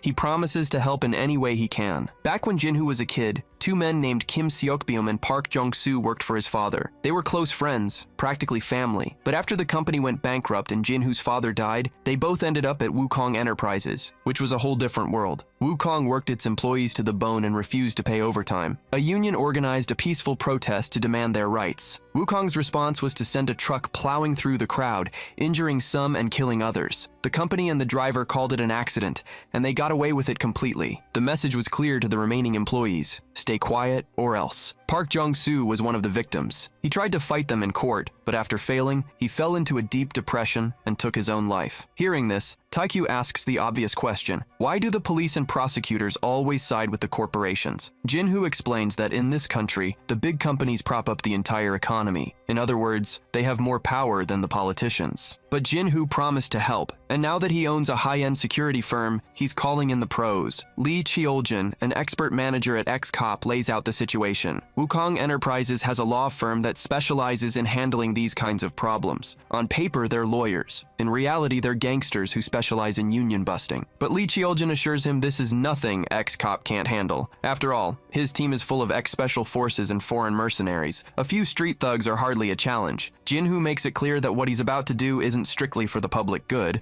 but he wants it to look that way. Lee Cheoljin understands perfectly and promises to make it happen. Elsewhere, Hong Wukong, the president of Wukong Enterprises, is complaining. He hired a firm to crush the union, but they're still protesting outside his house. Lee Seop, the head of the fake law firm, guarantees the job will be finished by the end of the day. Outside, as the union members protest, the gang's vice leader, Im Dusik, orders his men to clear the area. He offers a cash bonus for every protester they take down. He tells them not to hold back. The police didn't do anything last time, so they have nothing to worry about. With that, the thugs descend on the protesters, beating them and tearing down their camp. The police are called, but as soon as the patrol car sees who's causing the trouble, it just turns around and drives off. Im Dusik smirks, telling his men this is exactly what he was talking about, and urges them to continue. But then, a new figure steps onto the scene. It's Taikyu, and he announces that he's recorded the entire assault. He warns them that every action has a reaction, and they're about to get a taste of their own medicine. Lee Seop, the lawyer, sees they have the evidence they need and tells his thugs to stop, or his team will have to intervene. Im Dusik isn't intimidated. He boasts that they're backed by a massive conglomerate and asks if they've ever heard of Hyundai. Jinhu thinks back to the cops fleeing the scene and figures the guy might not be bluffing. Still, Jinhu tells him he doesn't care. He's not afraid of big corporations. Enraged, the thug lunges for Jinhu, but Lee Cheoljin intercepts him and puts the man firmly in his place. The boss's men try to jump in, but Lee Cheoljin has backup of his own. He orders his security team to protect the union members, noting that as a licensed firm, everything they're doing is by the book. Watching the fight, Taikyu wonders if they're going a little soft. Lee Cheoljin explains that in the past, this would have been over in a minute, but the laws have changed. Now they have to be cautious instead of just violent, and besides, every one of his men is wearing a body cam. The union members are grateful for the help, but they're worried this will only make their situation worse down the line. Lee Cheoljin assures them it won't happen again, because they're going to eliminate the problem for good. Once the thugs are defeated and tied up, the police arrive in force. An officer approaches and asks what X-Cop is doing here. Lee Cheoljin plays it cool, saying he was just passing by when he saw innocent people being attacked and decided to help. He adds that the thugs were caught red-handed, and it's all on their body cams. Jinhu seizes the moment. He points out that one of these men nearly killed someone with a fire extinguisher and got away with it. He explains that his company, Kairos, used facial recognition on security footage to get a positive ID. Then Jinhu points directly at the thug and accuses him of assault. Panicked, the thug makes a run for it. He doesn't get far. Jinhu turns to the cop and asks if he's going to make an arrest or not. The officer hesitates, saying they can't act without analyzing the evidence and following protocol. So Jinhu just points to the top of a nearby building, where reporters from several newspapers are gathered. The whole scene is about to be on the news. The cop's attitude changes instantly. He orders his men to arrest every single suspect. The thugs try to resist, but the police now have plenty of motivation to do their jobs properly. As he's hauled away, the thug promises this isn't over. The union members agree. Sooner or later, these guys will be back, and next time could be worse. Jinhu knows they're right. He needs a solution that sticks. He introduces himself as the CEO of OTK Company and promises the union members free hospital care and legal support. He vows the thugs won't get away with it because he's putting his best lawyers on the case to make sure they go to prison. And just to be clear, there will be no plea deals. These guys aren't getting out of this. Realizing just how deep he's in it, the thug tries to negotiate, pleading that he has a family and can't go to jail. Jinhu reminds him that his uncle has a family too, a fact the thug didn't seem to care about when he was swinging a fire extinguisher. Cornered, the thug cracks. He claims he was just following orders and that the police promised to support them if they destroyed the union. At this, Im Dusik tells the man to shut his mouth. He then turns on Jinhu, threatening to tell the media that Jinhu used a private company to attack civilians. Jinhu tells him to go right ahead,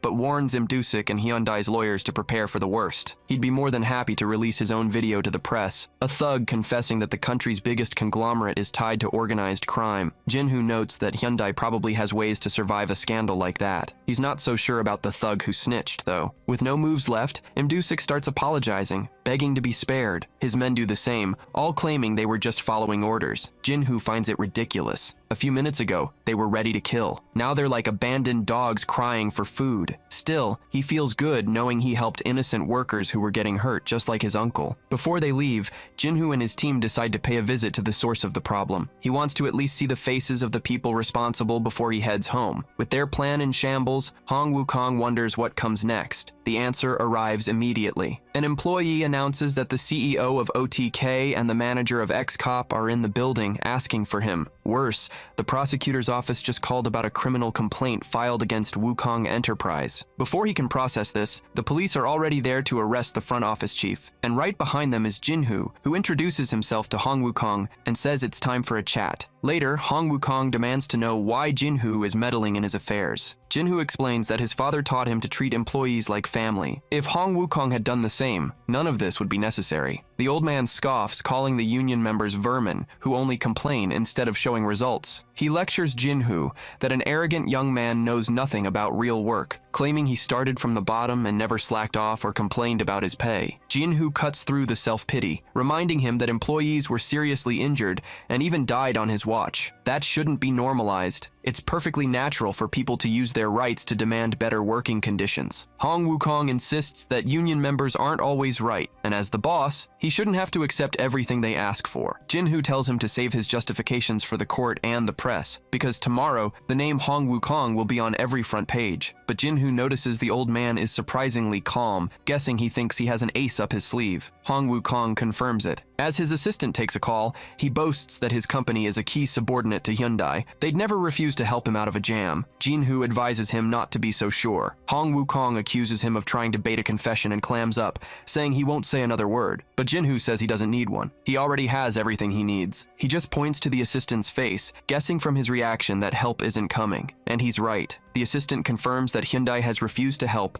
and ordered them to handle the situation on their own. With that, Jinhoo says his work here is done and turns to leave. A desperate Hong Wukong tries to negotiate, saying it's not too late to agree on a price. Jinhoo isn't interested in his money. He already has plenty. He vows to use every resource at his disposal to see this case through the justice system. Hong Wukong warns that setting this kind of precedent could hurt Jinhoo in the future. But Jinhoo isn't worried. He hasn't committed any crimes. He tells the old man that if he truly did nothing wrong, then he has nothing to worry about. Hong Wukong was terrified, but he bluffed that nothing would happen to someone protected by Hyundai. The opposite happened. Days later, he was formally charged, and the public was left wondering why he hadn't been arrested sooner. Despite the scandal and the arrests, Hyundai walked away without a single scratch. The Wukong employees, however, were relocated to better companies with full support guaranteed by OTK. Seokbaum was admitted to a specialized hospital for his head injury and finally received proper treatment. Sometime later, Jinhoo visits his honorary uncle, who thanks him for all his help.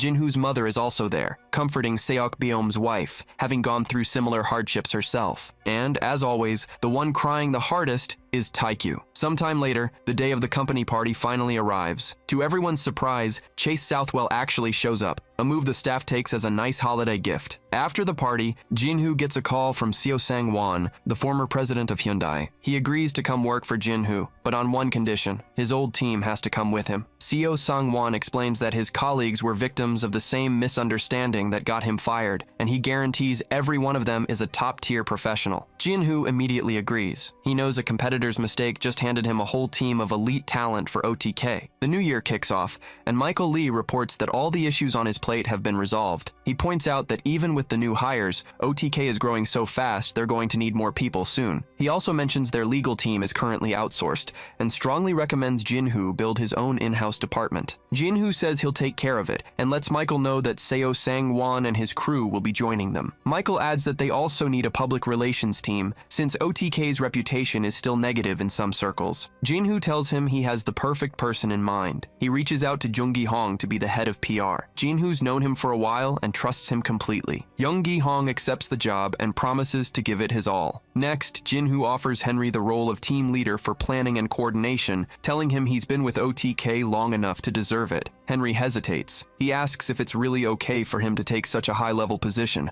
since his long-term plan is to take over at Golden Gate. Jinhoo knows they'll eventually go their separate ways, but says that until that day comes, he wants to keep Henry by his side. With that, Jinhoo makes his final personnel change. He hires Lee Cheoljin from ex-cop to be his personal and home security chief. Lee Cheoljin admits this isn't his usual line of work, but he's making an exception because he genuinely had fun working with Jinhoo before, and just like that, the new executive team is in place. Park Sang-yeop remarks that he thought January would be a quiet month, but it's been the complete opposite. Jinhoo assures him things will settle down once the new staff gets up to speed. He then drops the next item on the agenda. He and Taekyu are flying to the US for Donald Trump's inauguration. Taekyu immediately says he doesn't want to go, telling Jinhoo to travel alone, but Jinhoo is firm. He tells him they both have to go, because this isn't a vacation, it's a business trip. A short while later, they're in a meeting with the Karos team at the new headquarters in Detroit. Sagan reports that they're getting complaints from the dealerships. Sales have dropped, and the dealers want more incentives to make up for their losses. Jinhoo knew this was coming. He's the one who authorized the slowdown of Chrysler sales to focus resources on developing Karos's technology. The problem is, low sales hurt the third-party dealerships, which could push them to sign contracts with other car companies. Worse, they might have to halt production entirely to avoid a massive surplus of unsold cars. They could pivot to online sales like Tesla, but that wouldn't solve the core issue. Jinhoo's thinking long-term. Once the new factory is complete, they'll be doubling their production capacity, and they'll need those dealerships to move that inventory. Ditching physical sales now would not only cripple them in the future, it would also anger Trump and his voter base. So Jinhoo lays out the real solution. Stop making Chrysler cars and start making Karos cars. He reminds them they only bought Chrysler for its infrastructure, not its name. He says he invested in Karos and bought a failing automaker with the full knowledge that the old brand would disappear. Instead of mourning Chrysler's death, they need to focus on developing cars so advanced they make Tesla look obsolete. That way, even if they lose some dealerships in the short term, future customers will find a way to get their hands on a Karos. After the meeting, Jinhoo tells Taekyu they can head home right after Trump's party, but Taekyu says he got a call from Henry's grandfather. He told them to cancel their plane tickets because he's arranged for a different ride home. Sometime later, the team flies to the American capital. Sagan is along for the ride, noting that thanks to the Golden Gate CEO's private jet, the trip is incredibly comfortable. Taekyu agrees, remembering that flying economy is the exact opposite. Jinhoo changes the subject, asking about public opinion on Donald Trump. Sagan reports that Trump's support is solid in the Rust Belt, but not so much elsewhere. Taekyu just hopes opinions change after the election. Otherwise, it could be bad for business. Sagan explains that Karos is rushing to launch its internal combustion vehicle this year, complete with self-driving tech. But to make electric cars, they'd need a partnership with a battery company, and most are already locked in with other manufacturers. He adds that battery companies are hesitant to invest in EVs anyway. Tesla just got lucky by landing an exclusive deal with Panasonic. Jinhoo compares it to Kodak, insisting on using film while every other camera company went digital, a move that nearly bankrupted them. He refuses to let Karos go down the same path. They need to buy a battery company, and soon, because the switch to electric is coming whether they're ready or not. After arriving in Washington, Taekyu is stunned to see so many world leaders in one place. Jinhoo even spots Hillary Clinton and figures she's just there for the photo op. But then she sees Jinhoo, recognizes him, and walks right over. She says it's a pleasure to finally meet him, explaining that her campaign schedule had been too hectic for anything but formal introductions through an aide. She apologizes for the delay and congratulates him on his recent success. Then, Donald Trump gives his first speech as president. The short version, America First. He promises to strengthen the country from the inside out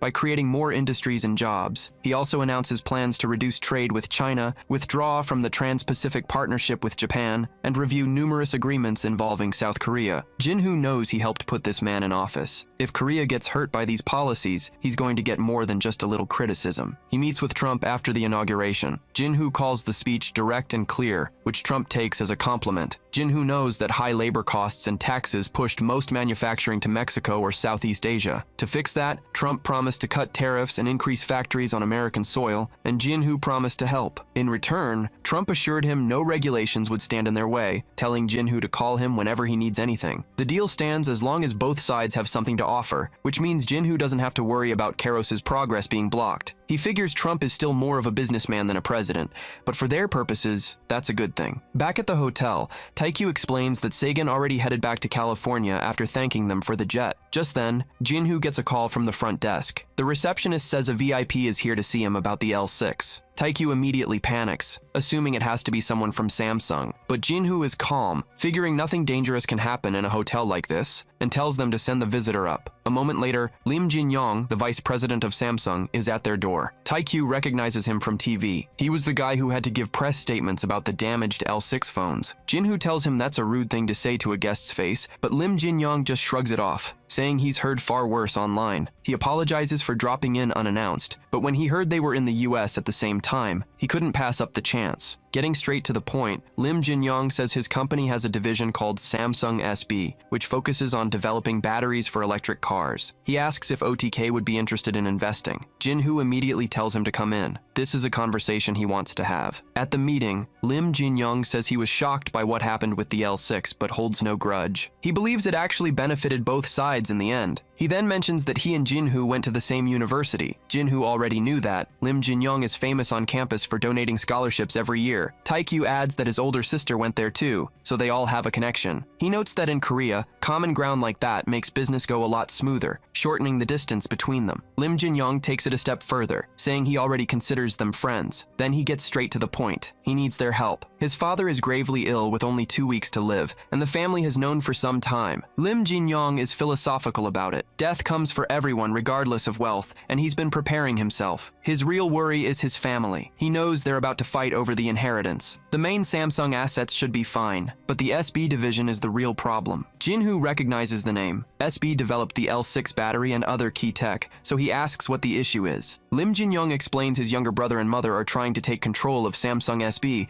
despite knowing nothing about it. To make matters worse, Hyundai is also making a play for the division. Lim Jin-young is afraid SB will be sold to their biggest rival. Taekyu groans. It's Hyundai again. He's getting sick of fighting the same competitors. Jinhoo asks about the connection between Samsung and Hyundai. Turns out Lim Jin-young's aunt, his mother's sister, is the current owner of Hyundai. The two companies are literally family. He says his plan to sell SB to a friendly party could be blocked by internal shareholders like his brother, not to mention external ones. Taekyu asks if this is all just one big family squabble. It's more complicated. Lim Jin-young's brother is about to marry Han Chun-yu-woong, the vice chair of Hyundai, forging even tighter bonds. And the worst part? The current president of Korea is involved, and he's determined to sabotage the deal. Jinhoo puts it all together. Lim Jin-young's father holds all the power at Samsung, but his death will splinter it among the heirs. Rivals will try to pick them apart, and some of the heirs actually want to help Hyundai. Lim Jin-young is one of the few standing in their way. He can't do it alone, which is why he came to OTK. With them in the picture, he'll have more leverage. The proposal is for OTK to buy a majority stake in SB before the competition can. The rest would stay with Samsung. Jinhoo does the math. Just 10% of SB is worth over 1 trillion won, and that wouldn't even guarantee control. He points out it's a massive, expensive plan, and asks why Lim Jin-young chose OTK. Lim Jin-young says he needs a strong, trustworthy ally, someone with integrity who won't betray him down the line. As he says this, Jinhoo gets a vision of his eagle. It's a clear sign. He has to take this deal, no matter what it costs. Lim Jin-young lays out his pitch. Working together, they could change not just the battery industry, but the entire automotive world. He explains that Samsung has been looking for a way into the car market, and since OTK is already investing there, it's a perfect match. Taekyu immediately sees the potential. Samsung makes the best smartphone chips, and integrating that tech into smart cars would be a massive success. Jinhoo agrees. He could get batteries from anyone, but for chips, Samsung is the only real choice. So Jinhoo asks Lim Jin-young if he trusts them 100%. Lim Jin-young is honest. No. Investors are fickle. But he knows Jinhoo has a personal grudge against Hyundai, and that's why he sought him out. Having already seen the future, Jinhoo knows this is the right move. He accepts the partnership. Later, an ally asks Lim Jin-young if the meeting went well. He says it's too early to celebrate. He may have gained a partner, but his own family is busy making deals with his rivals. His associate Kim Myung-soo remarks that money is a dangerous poison, and the obsessed always want more. Lim Jin-young knows. He just hopes he's prepared for when things get ugly. Back with Jinhoo, his friend asks if he's really comfortable teaming up with one conglomerate to take down another. Jinhoo explains that he doesn't hate monopolies, he just wants to decentralize their power. Besides, very few companies in the world have Samsung's technology and production capacity. Just then, Park Sang-yeop calls. He saw Jinhoo on TV at the Trump inauguration and wants to know when he's coming home. Jinhoo says his schedule changed after something unexpected came up. He promises to explain later, but gives a direct order: buy as many shares of Samsung SB as possible and do it discreetly. He tells him he'll be back soon. A short time later, Jinhoo is back at OTK headquarters, where he's called a meeting with the whole team. He reveals he met with Lim Jin-young in the US and explains the plan to acquire Samsung SB. Park Sang-yeop finally understands the strange order to buy shares. Hyunju notes that besides batteries, Samsung can provide crucial electronic components, making this a very smart play. But she knows that wasn't Jinhoo's only reason for agreeing. Jinhoo confirms it. His main objective is to keep SB out of Hyundai's hands. He asks if Golden Gate will support them. Hyunju says yes, but warns that this time they'll need more than money. They also have to convince all the existing shareholders to sell their stakes. Park Sang-yeop points out another problem. The current government openly supports a Samsung-Hyundai alliance, believing it would strengthen South Korea. Hyunju agrees and asks Jinhoo if he has a plan to get around that. Ellie adds that once they buy more than 5% of a company, the information goes public, so there's no way to hide their moves from the government. Hyunju concludes their best bet would be to acquire everything at once, but that's difficult with the shares spread across so many owners. Jinhoo says he'll notify Karos and asks for more ideas. Henry suggests buying shares through multiple brokerages to make it harder to identify the original buyer. Meanwhile, Lim Jin-young's father is in the hospital. He has a vision of his past, starting as a simple factory worker and rising to become the chairman of one of the country's biggest conglomerates. Now his son will take over his duties. The thought brings him peace and he finally passes away. The doctors try to revive him, but it's too late. All that's left is to inform the family. The news spreads through the media instantly, shocking the country. Lim Jin-young realizes his father is dead, and with him gone, so is the one thing that kept the structures of Samsung intact. Now, he's alone against his own family.